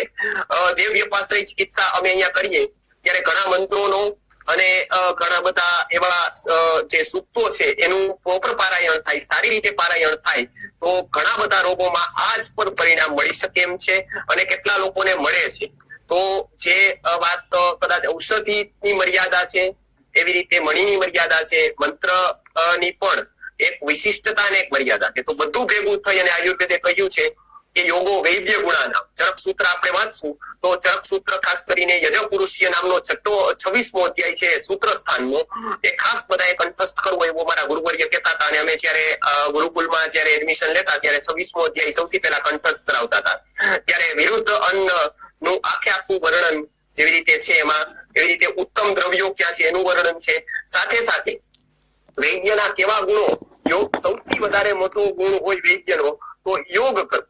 એટલે અનેક પ્રકારનો યોગ કરવો કે અનેક પ્રકારના સારી વસ્તુઓ, સારી ઔષધિઓ, સારા મંત્રો, સારા મણીઓ, સારી પ્રભાવ આપે એવી કોઈ એવી વસ્તુઓ, આનો સંગ્રહ કરવો વૈદ્યએ. કારણ કે એનો મોટો ગુણ છે. યોગો વૈદ્ય ગુણાનામ. વૈદ્યો ચિકિત્સાંગા નામ, જેવી રીતે 4 ચિકિત્સાંગોમાં વૈદ્ય કેન્દ્ર સ્થાને છે, એવી રીતે વૈદ્યના જેટલા પણ ગુણો છે સૂચ્યાદિ, એમાં કેન્દ્ર બિંદુ તરીકે કોઈ ગુણ હોય તો ચરક મુનિએ કીધું છે કે યોગો વૈદ્ય ગુણાનામ. યોગ છે અનેક પ્રકારના ચિકિત્સા શાસ્ત્રનો અભ્યાસ કરી અને વૈદ્ય પોતાને રીતે અપડેટ થતું રહેવું કે જેનાથી એ સારામાં સારું રોગીને રોગ દૂર કરવા માટે એ કાર્ય કરી શકે અને અનેક પ્રકારે એ રોગીને અને રોગને સમજી શકે. એટલે આ દેવવ્યપાશ્રય ચિકિત્સા ખાસ મહત્વની છે. ખાસ કરીને આજે લોકો જયારે આઈવીએફ વગેરે કરાવે છે એમાં 50% એવા કેસીસ હોય છે, 60% કે જે આયુર્વેદની કાં તો વટીકુટી ઔષધિની ચિકિત્સાથી, યુક્તિ ચિકિત્સાથી થઈ જાય છે, યુક્તિ વ્યપાશ્રયથી થઈ જાય છે, સત્વાવધયથી થઈ શકે છે, અને છેલ્લે દેવ વ્યપાશ્રયથી તો કેટલાક કેસો એમનેમ જ સોલ્વ થઈ જાય છે. તો આખી એક આપણી જે ભારત દેશની જનતા છે એ પાછું આપણા આ વિજ્ઞાન તરફ પડે તો એના માટે ખાસ જરૂરી છે કે આપણે આ જે દેવ વ્યપાશ્રય ચિકિત્સાનો પણ જે બીજો પ્રચાર છે એમાં આનો પ્રચાર ઓછો છે, તો આનો પણ કરવા જેવો છે કે જેથી રોગીને અને જે આવા જનતા છે એને લાભ મળી શકે. આગળ જોઈએ ગર્ભાવસ્થાનો ક્રિયાકલાપ. એટલે ગર્ભાવસ્થા હોય ત્યારે શું શું ખાવું શું ન ખાવું. હવે ગર્ભાવસ્થા પહેલા ખાસ કરીને શુક્ર શુદ્ધિ અને રજ શુદ્ધિ કર્યા પછી ખાસ કરીને એમાં બ્રહ્મચર્ય રખાય એટલું રાખવાનું, 1 વર્ષ 6 મહિના 3 મહિના. તો જેટલું બ્રહ્મચર્ય હશે વધારે એટલી જ સંતતિ આગળની સારી આવશે. એટલે એ એક પૂર્વની ચર્યા અમે કહીએ છીએ. અત્યારે સમય ન હોવાથી આ પ્રકારનું આયોજન કરેલું છે કે ગર્ભાવસ્થાની પૂર્વચર્યા અમે અહીંયા નથી લીધી. ગર્ભાવસ્થાની પૂર્વચર્યા યદિ લઈએ છીએ તો 3 દિવસ અને દરરોજની 7-7 કલાકના વ્યાખ્યાન હોય છે અમારે અહીંયા વર્કશોપમાં, જે ખાસ ચિકિત્સકો માટે અને જે લોકો આના વિશે ડીપ જાણવા માંગે છે ગ્રંથોને આધારે. તો લગભગ આયુર્વેદની 6 સંહિતાઓ અને વેદના લગભગ 4 ભાષ્યો, ઉપનિષદોના લગભગ 8 ગ્રંથોનું આખું કોમ્બિનેશન કરી અને આ રીતે શાસ્ત્ર પાઠ સહિત એટલે કે એના રેફરન્સ સહિત સમજાવવાનો પ્રયત્ન કરવામાં આવે છે કે પહેલાના પૂર્વમાં કેવી ચર્યા કરવી જેનાથી ઉત્તમ સંતતિ આવી શકે, પંચકોશને આધારે કેવી રીતે આપણે કાર્ય કરવું. તો ખાસ કરીને અહીંયા ગર્ભાવસ્થાનું આપણે લઈ છીએ, પૂર્વનું નથી લેતા, એ આપણે ધ્યાનમાં લે. સૌથી પહેલા રે આહાર. તો ગર્ભિણીએ પહેલા તો કેવો આહાર કરવો. તો ગર્ભાવસ્થામાં ખાસ કરીને અમુક આહારની લેવાની વાત કરેલી છે કે જે પોષણ વધુ આપતો હોય પરંતુ ક્વોન્ટિટી એની ઓછી હોય. સાદું લોજિક એક લગાવવાનું, કેમ કે એને પોષણ હવે જોશે દોઢું, એક તો પોતાનું અને એક ગર્ભસ્થ શિશુનું. હવે એ એવી વાત લેશે કે જે પચવામાં ભારે હશે, જે ઘણી બધી ખાઈને પણ એને તૃપ્તિ નહીં થાય એવો આહાર હશે. કેમ કે આહારનો એક મહત્વનો ગુણ છે તૃપ્તિ. એટલે ચરક સૂત્ર છે તૃપ્તિ આહાર ગુણાના. આહારના જેટલા પણ ગુણો છે એમાં તૃપ્તિ છે એ આહારનો સૌથી મોટો ગુણ છે. એટલે તૃપ્તિ થાય એવો આહાર એને લેવો. ખાસ કરીને અતિ ખાટો, અતિ તીખો, તમતમતો એવો આહાર ન લેવો. વાસી આહાર ન લેવો, કેમ કે વિષમબી છે અને વ્યવાહી છે, એટલે કે એ પાચનની સમસ્યાઓ કરે છે. ખાસ કરીને અત્યારે જે ખાસ મારે વાત કરવાની છે કે અત્યારે જે સ્પ્રાઉટ્સ નું ચલણ આવ્યું છે હાઈ પ્રોટીન માટે કે પ્રોટીન લેવા માટે સ્પ્રાઉટ્સ, પણ આયુર્વેદે સ્પ્રાઉટ્સ એટલે કે અત્યારે આપણે આયુર્વેદની દ્રષ્ટિએ વિરુદ્ધ એને કહેવાય છે. વિરુદ્ધો વર્જ્યા નામની ચરક સૂત્ર છે કે વિરુદ્ધ આહાર એટલે કે અત્યારે ફણગાવેલા કોઈ પ્રકારના કઠોળ ખાવા નહીં. હંમેશા એની એક જ રીતિ છે, એને બાફીને અગ્નિ સંયોગ કરીને જ ખાવા, કેમ કે એ ભારે છે. એટલે આયુર્વેદે બધી જ અવસ્થામાં બધા આહારો સેવ્ય નથી માન્યા. ફળો છે તો એ અગ્નિ સંયોગ વગર જ ખાવાના છે, પાકે પછી જ ખાવાના છે, પછી એને વઘારીને નથી ખાવાના. જેમ કે નારંગી છે તો એને વઘારીને નથી ખાવાની. આવું પહેલી વાર કોઈએ કહ્યું તો આયુર્વેદે કહ્યું છે. એટલે આહારમાં કદાચ આયુર્વેદ જેટલું માઇક્રો લેવલ ઉપર આહારના ગુણ દોષો જાણે છે, એના તત્વો જાણે છે, કાળ જાણે છે, એનો પાચનનો, પક્વાશયમાં આવવાનો, આમાશયમાં આવવાનો, અને ખાસ કરીને એનો વિપાક જાણે છે. વિપાક એક યુનિક વસ્તુ છે કે જે બીજી કોઈ પથ્થીમાં, કોઈ સાયન્સમાં નથી વિપાકનું ગણિત. એટલે આ વિપાક જાણે. એટલે આહાર કેવો લેવો જે ગર્ભિણીએ, તો સાદો બધો આહાર લેવો. કોઈક વસ્તુ છોડવાની કીધી, જેમાં ગુરુ વસ્તુ છોડી દેવી. ગુરુ એટલે આપણે ગુરુથી કરી શકાય બટેટા છે, રીંગણા છે, બીજવાળી વધારે જેના બીજો આવતા હોય એવી વસ્તુ ગુરવી કીધી છે, ગુરુ છે. એટલે એવો આહાર એમને છોડવો.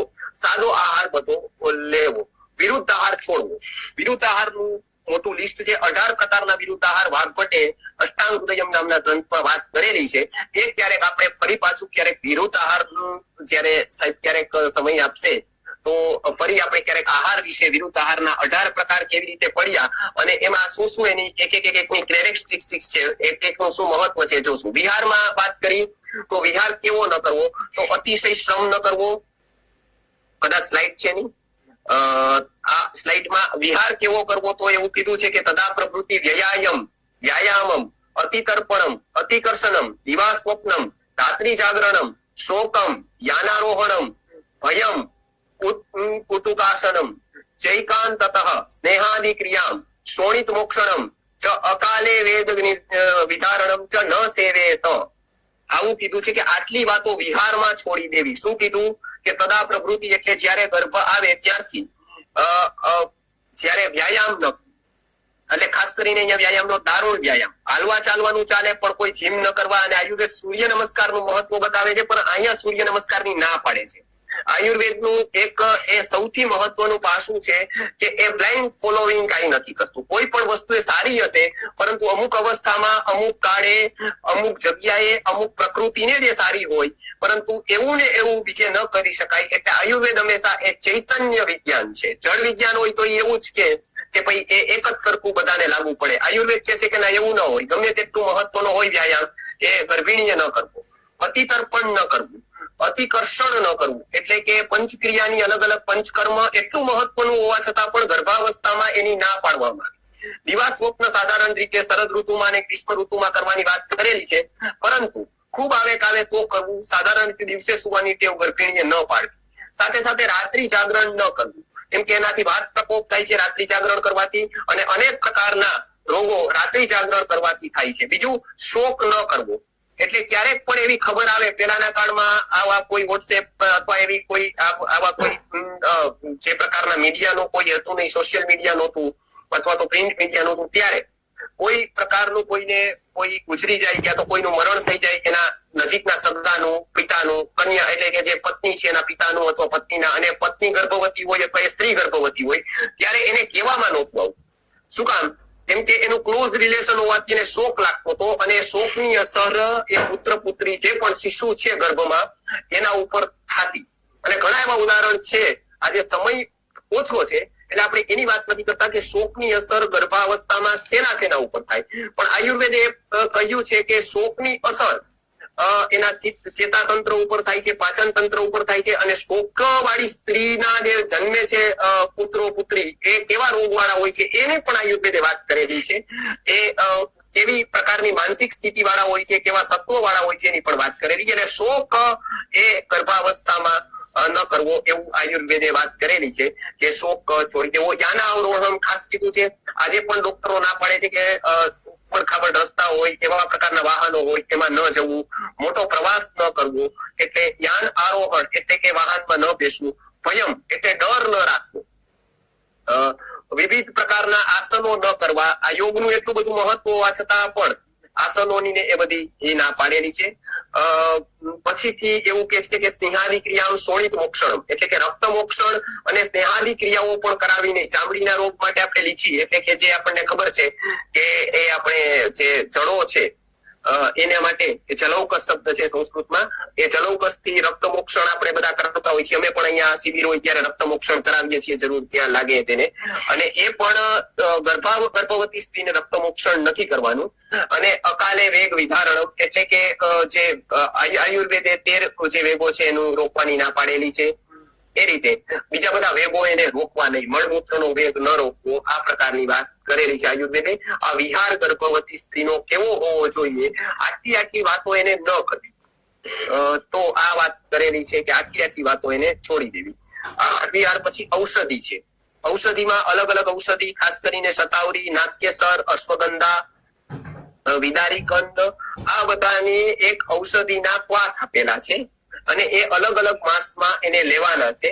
તો એ 9 માસ સુધી અલગ અલગ, કે અંગોપાંગનો વિકાસ 5મા ચોથા મહિનાથી, એ પણ એક વાત જાણવા જેવી છે કે આયુર્વેદ કે છે કે ચોથા મહિને જયારે 1 થી 3 મહિના સુધી અલગ અલગ, પ્રથમે કલલી ભવતી, પછી એ એક ઘનાંકુર થાય છે, તૃતીય મહિનામાં એને અંગોપાંગનો વિકાસ થાય છે, ચતુર્થમાં હૃદયની અભિવ્યક્તિ થાય છે ગર્ભિણી સ્ત્રીને, 5મા મહિનામાં મનની અભિવ્યક્તિ થાય છે, 5મે મનઃ, 6ઠે બુદ્ધિ, 6ઠે મહિને બુદ્ધિની અભિવ્યક્તિ થાય છે, 7મે મહિને જે ગર્ભિણી સ્ત્રી છે એને 7મે મહિને મતલબ 7મે મહિને છે એ ઓજની અભિવ્યક્તિ થાય છે, અને 8મે મહિને ઓજની પરિપૂર્તિ થાય છે એટલે કે ઓજ પૂર્ણ બને છે. 8મે મહિને ખાસ કરીને પૂર્ણ બનવા માટે ઓજ અસ્થિર હોય છે.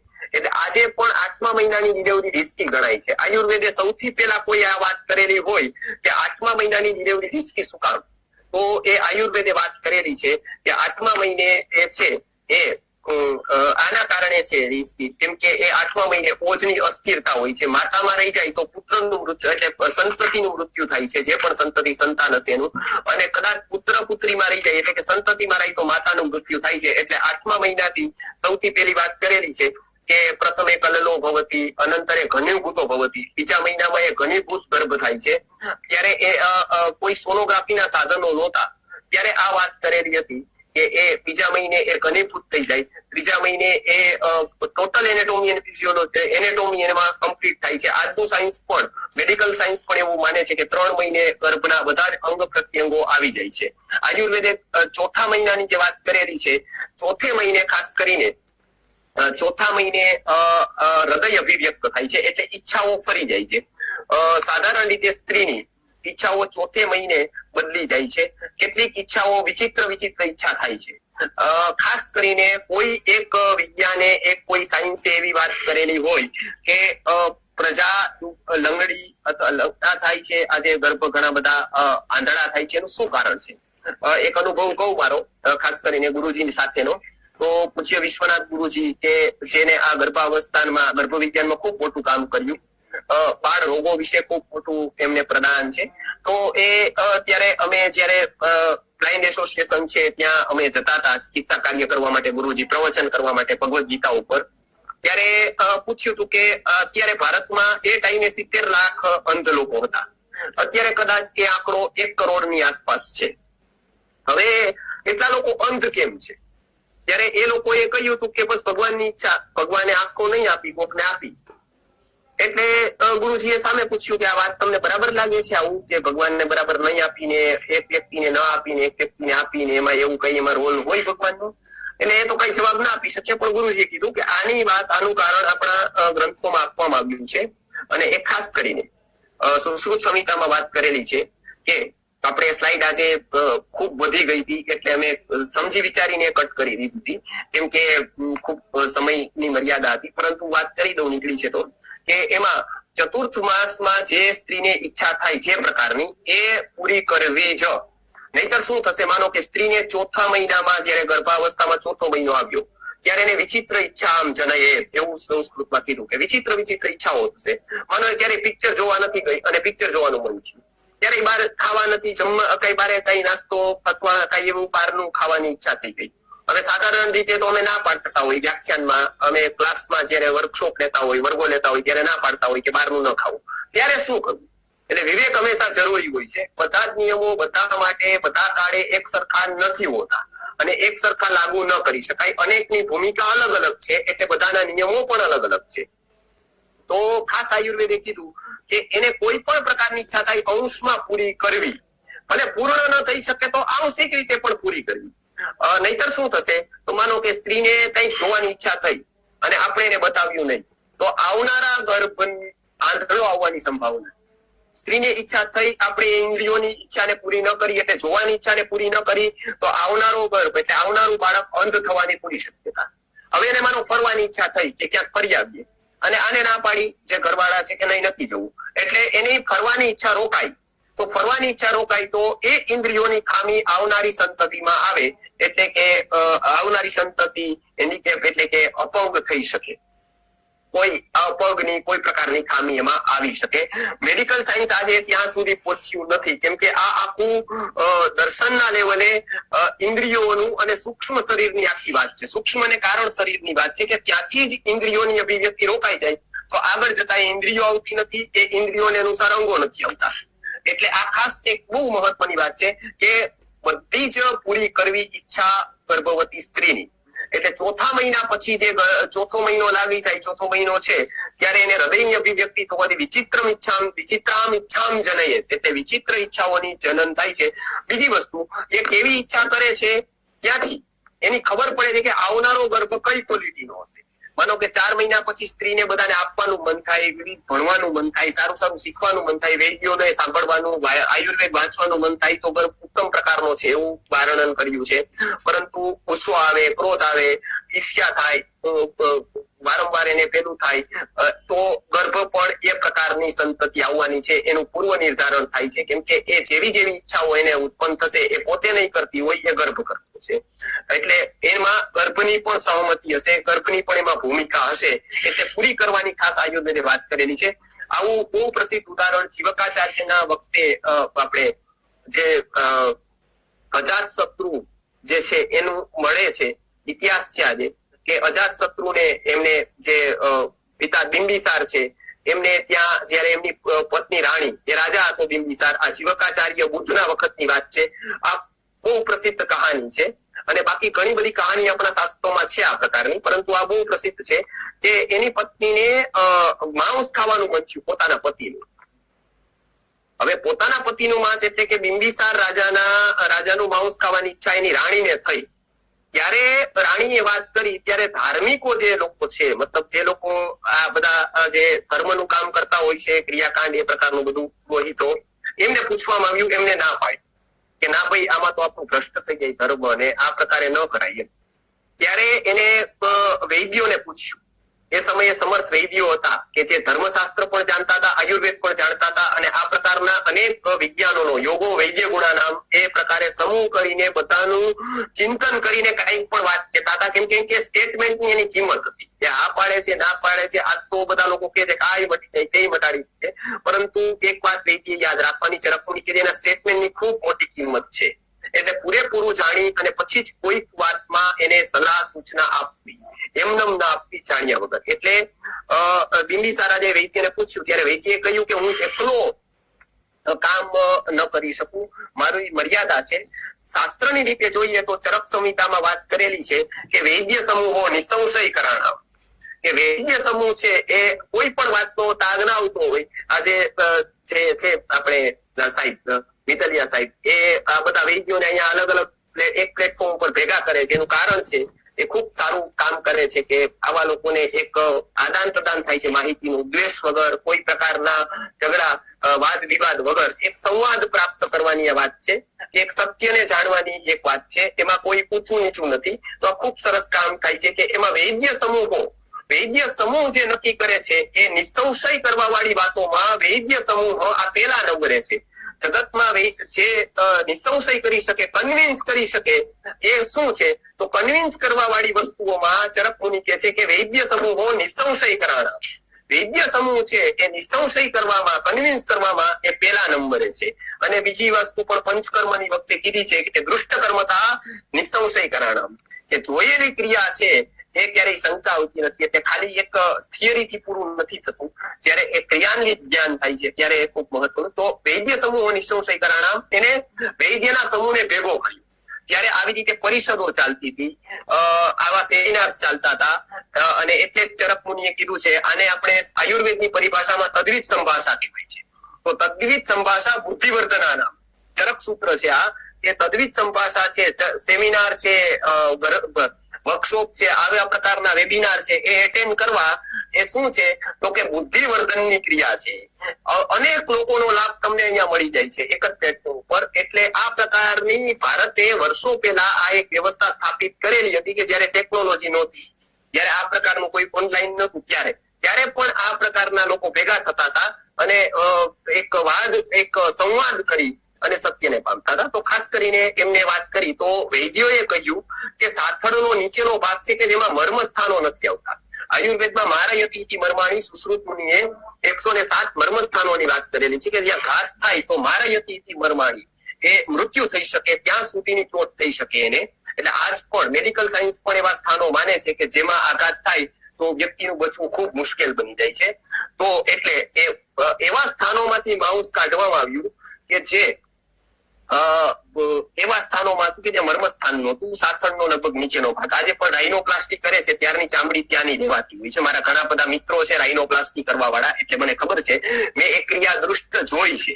એટલે હું કહી શકું છું કે મેં આખી ક્રિયા જે રાઇનોપ્લાસ્ટી થાય છે ત્યાંથી સ્કિન લેવામાં આવે છે, પરંતુ ઓલમોસ્ટ એ સુશ્રુતેને જે વર્ણન કરેલું છે એમાં ઓલમોસ્ટ એને મળતું આવે છે કે આ પ્રકારની ચામડીનું ત્યાંથી કાઢવી. હવે એને આમ માંસ ખાવાની નિષેધ છે કે ધાર્મિક રીતે નહીં, પણ આ વિશેષ અવસ્થા છે અને એને ત્યાં માંસ થોડુંક કાઢી અને એને ખવડાવવામાં. પછી એ પુત્રનો જન્મ થયો અને આશ્ચર્યની વાત છે કે એ અજાતશત્રુ જ એના પિતાનો હત્યારો બન્યો. ત્યારે એને પ્રિડિક્ટ કરી દીધું હતું કે આ વ્યક્તિ તમારું જ આ માંસ ખાવા વાળો થશે, એટલે કે એ તમારો જ ઘાત કરવા વાળો થશે, આ પ્રિડિક્ટ કરતા હતા. પણ તો પણ જે મર્યાદા ધર્મશાસ્ત્રની બધી છે એટલે એનો વધ ન કરવામાં આવ્યો, એને કોઈ કુદરતની પ્રક્રિયામાં ક્યાં હાથ ન રાખવામાં આવ્યો, એને પ્રાણ નહીં, પરંતુ આ એક સાયન્ટિફિક અપ્રોચ થી વ્યૂ થી એને કહેવામાં આવ્યું કે આ પ્રિડિક્ટ કરવામાં આવ્યું. અને ખૂબ કહાની એ પ્રસિદ્ધ છે. એવા કેટલા બધા કેસ છે કે જેમાં આ પ્રકારે ગર્ભમાં જે ઈચ્છાઓ થાય છે પૂરી ન કરવામાં આવે. એટલે આ સાયન્સ ખૂબ ડેવલપ થતું એટલે આપણે જોઈએ આખી રામાયણમાં માત્ર 2 લોકો અંત છે. તમે આખી રામાયણ વાંચશો તો એમાં માત્ર શ્રવણના માતા પિતા જ અંત છે, બીજું કોઈ અંત હોય એવું વર્ણન નથી આવતું. આખું મહાભારત વાંચશો તો આખા મહાભારતમાં માત્ર ને માત્ર ધૃતરાષ્ટ્ર જ અંત છે, બાકી કોઈ અંત હોય એવું વર્ણન નથી આવતું. તો આની પાછળ કોઈ ઈશ્વરની કૃપા હતી કે કોઈ પ્રકારની તેને પેલી હતી ને યુગ હતો સતયુગ એટલે આવું એવું નથી, પરંતુ એક ડેવલપ્ડ આયુર્વેદનું સાયન્સ હતું, એપ્લાઇડ સાયન્સ હતું. કેમ કે હરેક વસ્તુ અત્યારે એપ્લાય થતી હતી, વ્યવહારમાં આવતી હતી, એટલે એ વસ્તુ એ સમાજ એટલો સ્વસ્થ હતો, રોગીઓ ઓછા હતા. આજે આપણે ભલે મોડર્ન એલોપેથીનું સાયન્સ વિકસ્યું છે, પણ આયુર્વેદ પાસે એ ઘણી બધી વાતોમાં એની મર્યાદા છે, ઘણી બધી વાતોમાં એનો ક્રાઇટેરિયા ખૂબ ઓછો છે. આયુર્વેદ છે એ અમૃત એક સાગર છે આખો, કે એનો પાર જ પામી ન શકાય એટલો મોટો એ સાગર છે. તો મારે તે દિવસે પણ ઉમેરવું હતું, ખાસ કરીને જયારે સાહેબે વાત કરેલી, કેતન સાહેબે ત્યારે જવાબ આપ્યો હતો કે અનિલભાઈએ પ્રશ્ન કર્યો હતો કે ભાઈ આયુર્વેદની મર્યાદા છે, એ મારે વાત કહેવાની હતી કે હું એક જ કહી દઉં કે એ છે ને મર્યાદા કાય ચિકિત્સાની વાત હતી, આયુર્વેદની નહોતી. પરંતુ શલ્ય ચિકિત્સામાં એનું નિરાકરણ થાય છે, પરંતુ એ શલ્ય પણ ક્યારેક ક્યારેક જરૂરી મનાયેલું છે. આયુર્વેદના 8 અંગોનો ઉપયોગ છે, એટલે એકાંતીય સર્જરી ખોટી હોય એવું નથી. શલ્ય પણ સુશ્રુત મુનિએ શરૂ કરેલી આ સર્જરીની પ્રથા એ આપણને ખબર છે. ત્યારે આ એક વાત હતી.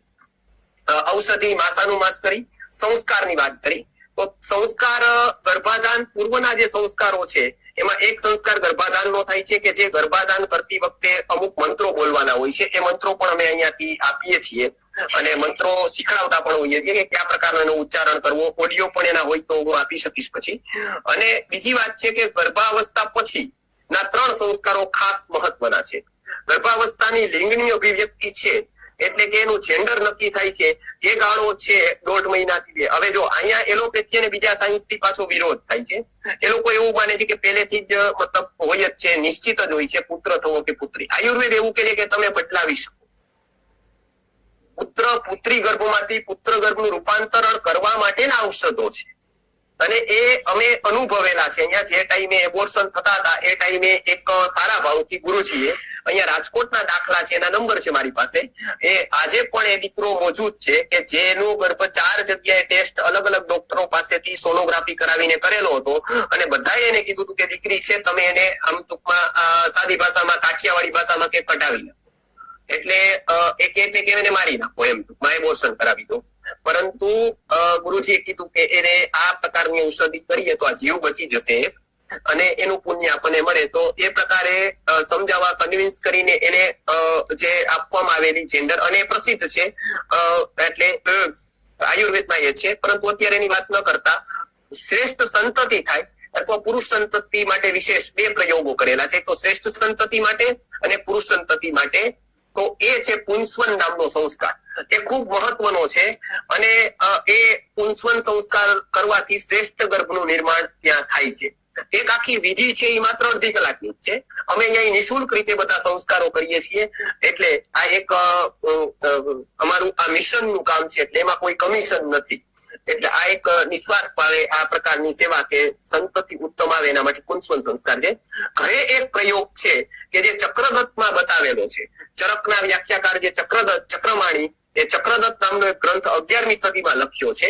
11મી સદીમાં એ ચક્રપાણીની વ્યાખ્યા કે આપણા સીપી શુક્લા સાહેબ જામનગરના ચરક ચતુરાનંદ કહેવાતા, એમને આખી ચક્રપાણી વ્યાખ્યા કંઠસ્થ હતી. અમારા ગુરુવર્ય વિશ્વનાથ ગુરુજીને અડધી ચક્રપાણી વ્યાખ્યા અને સર્વાંગ સુંદરા વ્યાખ્યા જે હતી વાઘભટ ઉપરની, એ બંને થઈ અને બંને એમને કંઠસ્થ હતી. સંસ્કૃતમાં જ વાતો બધી હોય, સંસ્કૃતમાં જ પોતે વિવરણ કરતા હતા અને સંસ્કૃત ભાષામાં જ ભણાવતા હતા.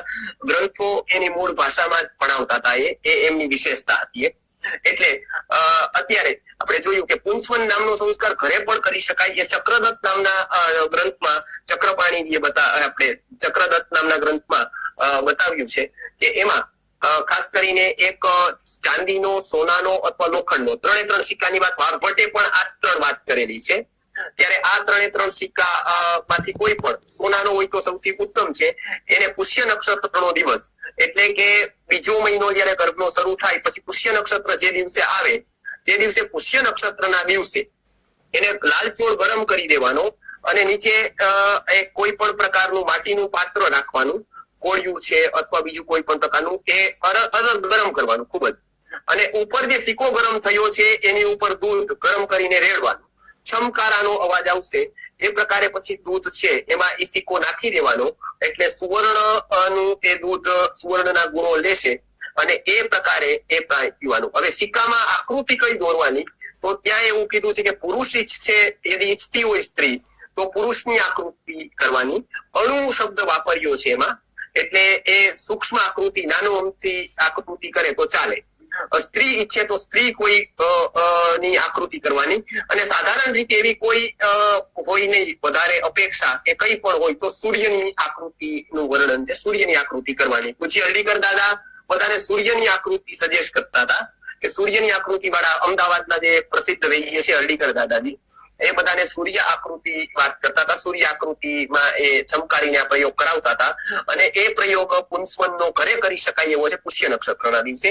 અને બીજા દિવસોમાં પુંસ્વન નામનો જે સંસ્કાર થાય છે એ અહીંયા અલગ અલગ જગ્યાએ આવા પવિત્ર સ્થાનોએ, અમારું ગુરુકુલ છે ત્યાં આ પ્રકારના સંસ્કારો બધા કરવામાં આવે છે. એમાં પહેલો સંસ્કાર છે ગર્ભાવસ્થા પછીનો, એ છે પુંસ્વન સંસ્કાર. એ સાધારણ રીતે 1.5 મહિનાથી લઈ અને 2 થી 2.5 મહિના સુધી એ કરી શકાય છે. આ પેલી વાત. બીજી વાત, હવે બીજો સંસ્કાર છે એ અનવલોકન નામનો સંસ્કાર એને કહેવામાં આવે છે કે ગર્ભને પાતનની અવસ્થા, બે પ્રકારના શબ્દો, બે શબ્દો છે, ગર્ભસ્રાવ અને ગર્ભપાત. ગર્ભસ્રાવ છે એ 2.5 થી 3 મહિનાનો ગર્ભ હોય છે ત્યાં સુધી એનો સ્રાવ થાય છે, કેમ કે એ ત્યારે ઘનીભૂત નથી થયેલો હોતો, ત્યારે એને સ્રાવ શબ્દ વાપરવામાં આવે છે.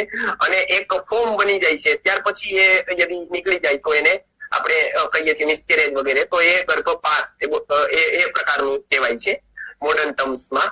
તો એ ગર્ભપાત છે. એટલે બે શબ્દો આયુર્વેદની દ્રષ્ટિથી એને વપરાયા છે. તો એ ગર્ભસ્રાવ અથવા પાત ન થાય એના માટે અનવલોકન નામનો સંસ્કાર છે. અવલોકનનો અર્થ સંસ્કૃતમાં પાતન થાય છે. પતનથી રોકે, ગર્ભને પતનથી રોકે આવો આ સંસ્કાર એ અનવલોકન સંસ્કાર છે. એમાં શંખમાં દૂધ ભરીને એને પીવડાવવાનું હોય છે. ત્યાં શંખનું ખૂબ મહત્વ છે અને એક નસ્યનું મહત્વ છે. આમ જનરલી નસ્ય ક્રિયા નથી કરવાની. કોઈ પણ પ્રકારની પંચકર્મની ક્રિયા 8મા મહિને આસ્થાપન વસ્તી આવશે એ આપવાની છે, પરંતુ બીજી કોઈ ક્રિયાઓ કરવાની હોતી નથી. પરંતુ અહીંયા વિશેષ રૂપે એક વાત અલગથી કરેલી છે કે એને દુર્વાનું નસ્ય આપવામાં કહેલું છે. અને ગર્ભાશયનો સીધો સંબંધ નાસિકા આરે છે, એટલે પિત્ત વગેરે નો પ્રકોપ હોય કાં તો પછી કોઈ ગરમીના રોગો હોય તો એમાં દુર્વાનું નસ્ય ખૂબ જ ઉપયોગી સિદ્ધ થાય છે. એને દૂધની સાથે લઈ અને આખી એક સંસ્કારની પ્રક્રિયામાં એને જોડી દેવામાં આવ્યું છે. ક્યાંક ક્યાંક ભૃંગરાજનો રસ પણ વાપરવામાં આવ્યો છે. તો આ નસ્ય એક માત્ર અનવલોકન સંસ્કારમાં એ કરવામાં આવે છે. એટલે અનવલોકન સંસ્કાર આ ગર્ભને લગભગ 3 મહિના પૂરા થયા પછી કરવામાં આવે છે. 4થા મહિના સુધી, 5મા મહિના સુધી એ કરી શકાય છે. અને પછીનો છેલ્લો સંસ્કાર છે એ છે આપણે સીમંતોન્નયન. આપણે એને ગોદ ભરાય હિન્દીમાં કે અને ખોળો ભરવો ગુજરાતીમાં કે.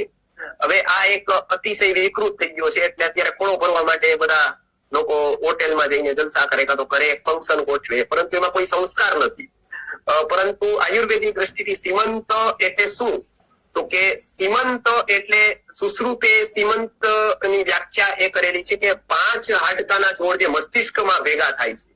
પંચ અસ્થિ સંધયઃ યદ શિરસી ભવતિ, એટલે કે 5 સંધિ અહીંયા ભેગી થાય છે. 5 આપણે ચોટીએ જે લોકો રાખતા હોય છે એ ત્યાં આજુબાજુમાં 5 હાડકાનો સમૂહ ભેગો થાય છે. બેનો જ્યાં સેથો પૂરે છે એ જગ્યા છે, એ મર્મ સ્થાન છે. ત્યાં કંઈક લાગી જાય તો તરત વ્યક્તિનું મૃત્યુ થઈ શકે. આપણે જેને બ્રેઇન હેમરેજ કહીએ છીએ કાં તો બ્રેઇન ડેડ કહીએ છીએ, એ પ્રકારનું કંઈક થઈ શકે. એ મર્મ સ્થાન છે. હવે એ મર્મ સ્થાન છે ત્યાં 5 હાડકાનો સમૂહ ભેગો થાય છે. એ જેટલો મજબૂત હશે એટલું વધારે એનું મસ્તિષ્ક મજબૂત થશે, એનું ઉન્નયન થશે.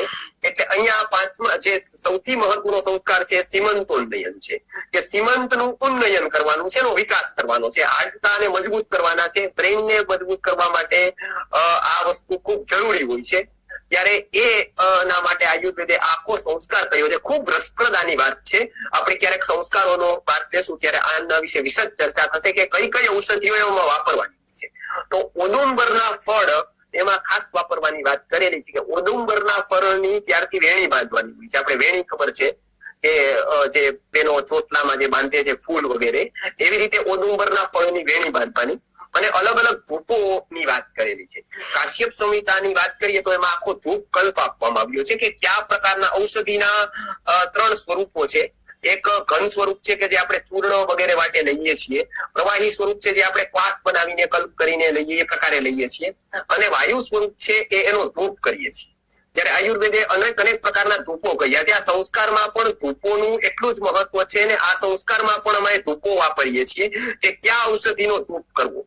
અને તમને આશ્ચર્ય લાગશે કે ઘન અને પ્રવાહી પ્રકારની ઔષધિઓની મર્યાદા છે કે જે લે છે સેવન કરતા છે એને જ લાભ થાય છે, કે જેની ઈચ્છા છે કે હું સેવન કરું, પરંતુ જેની ઈચ્છા નથી, જે સેવન નથી કરતા ડાયરેક્ટલી, એ પણ ઉપયોગી, એને પણ લાભાન્વિત થાય છે આવા ધૂપોથી.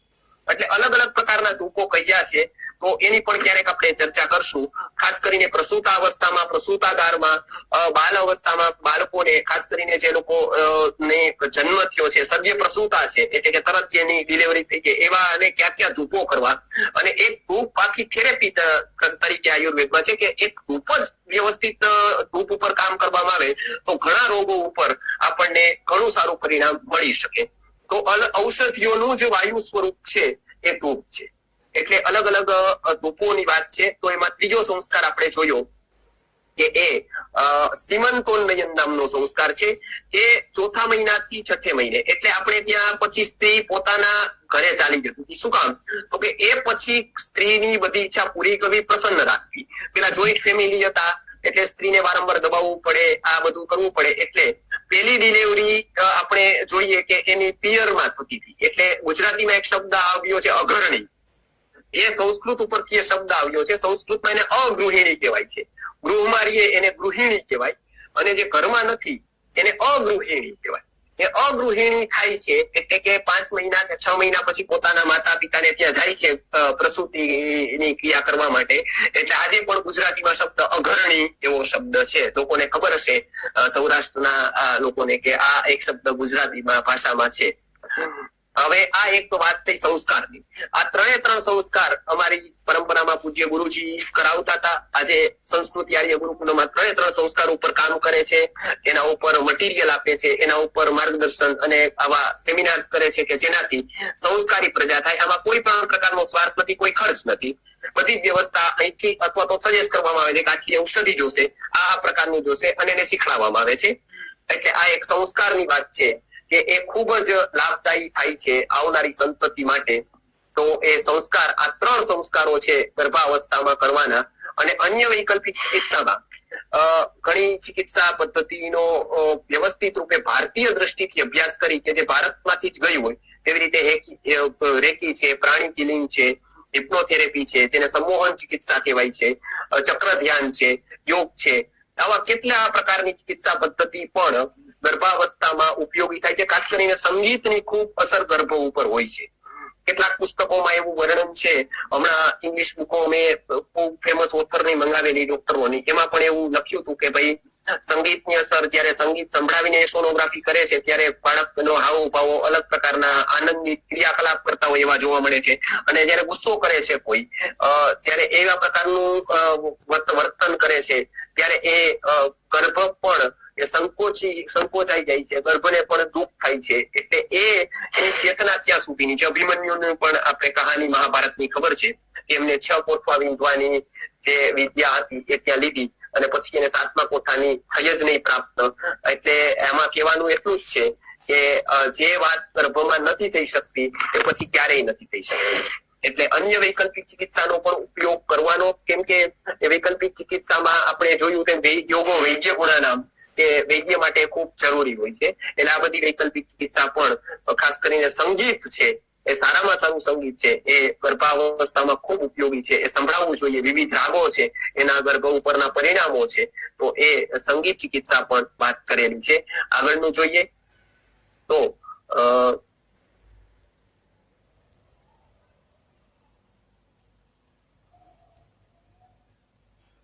આગળ સ્લાઇડ જોઈ છે તો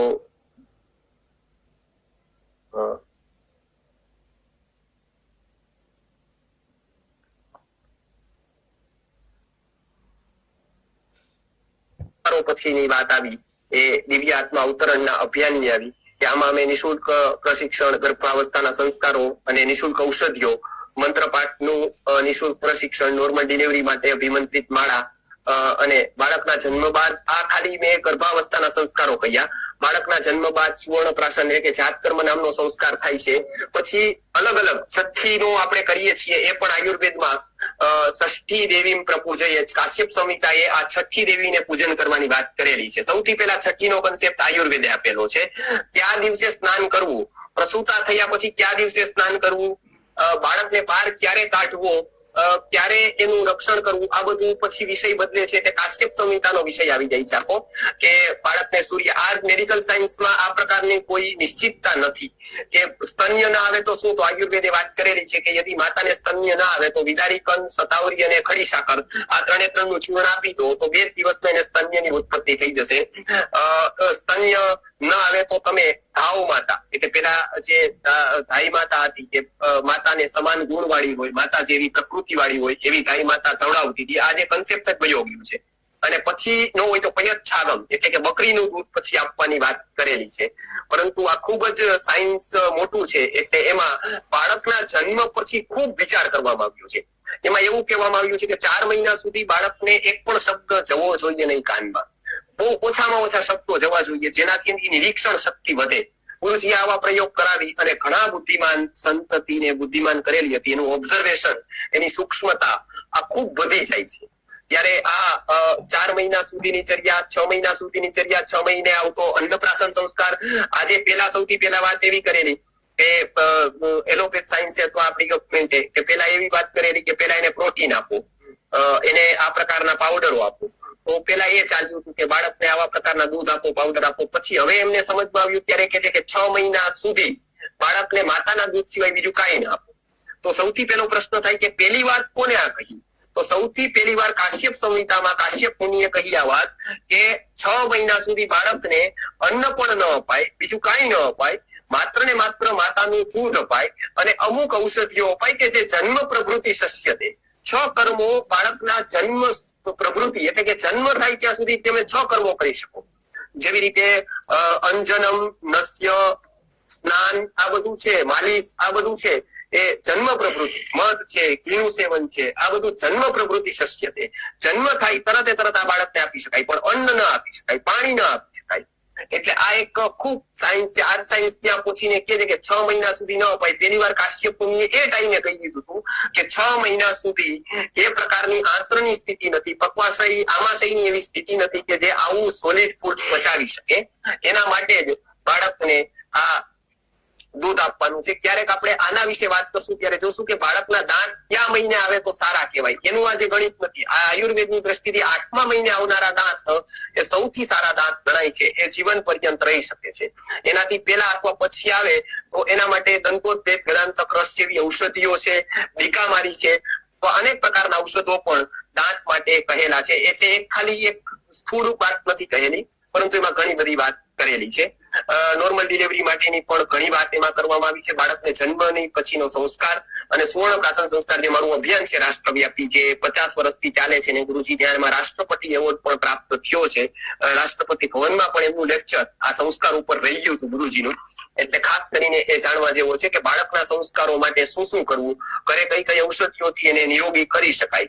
અને ખાસ કરીને પ્રેરક અમારા વિશ્વનાથ ગુરુજી છે કે જે વર્ષો સુધી ચિકિત્સા કાર્ય કરી અને ભારતીય દર્શનો અને વેદોનો ખૂબ અભ્યાસ, વર્ષો સુધી અભ્યાસ કરી અને એને આખું એક આ સંસ્કારનું એમને આખી મુવમેન્ટ કરી અને આ બધી જગ્યાએ આયુર્વેદને નિસ્વાર્થ ભણાવી, કોઈ પ્રકારની ફીસ લીધા વગર કોઈ પ્રકારની દક્ષિણાની આશા રાખ્યા વગર વિદ્યાર્થીઓને ભણાવ્યા એમને, અને આજે પણ એમની સ્મૃતિમાં ઘણા બધા વિદ્યાર્થીઓ એમની પાસેથી આવા પ્રકારનું જ્ઞાન લઈ અને નિસ્વાર્થ સેવા સમાજની કરે છે તે યાદ કરીએ.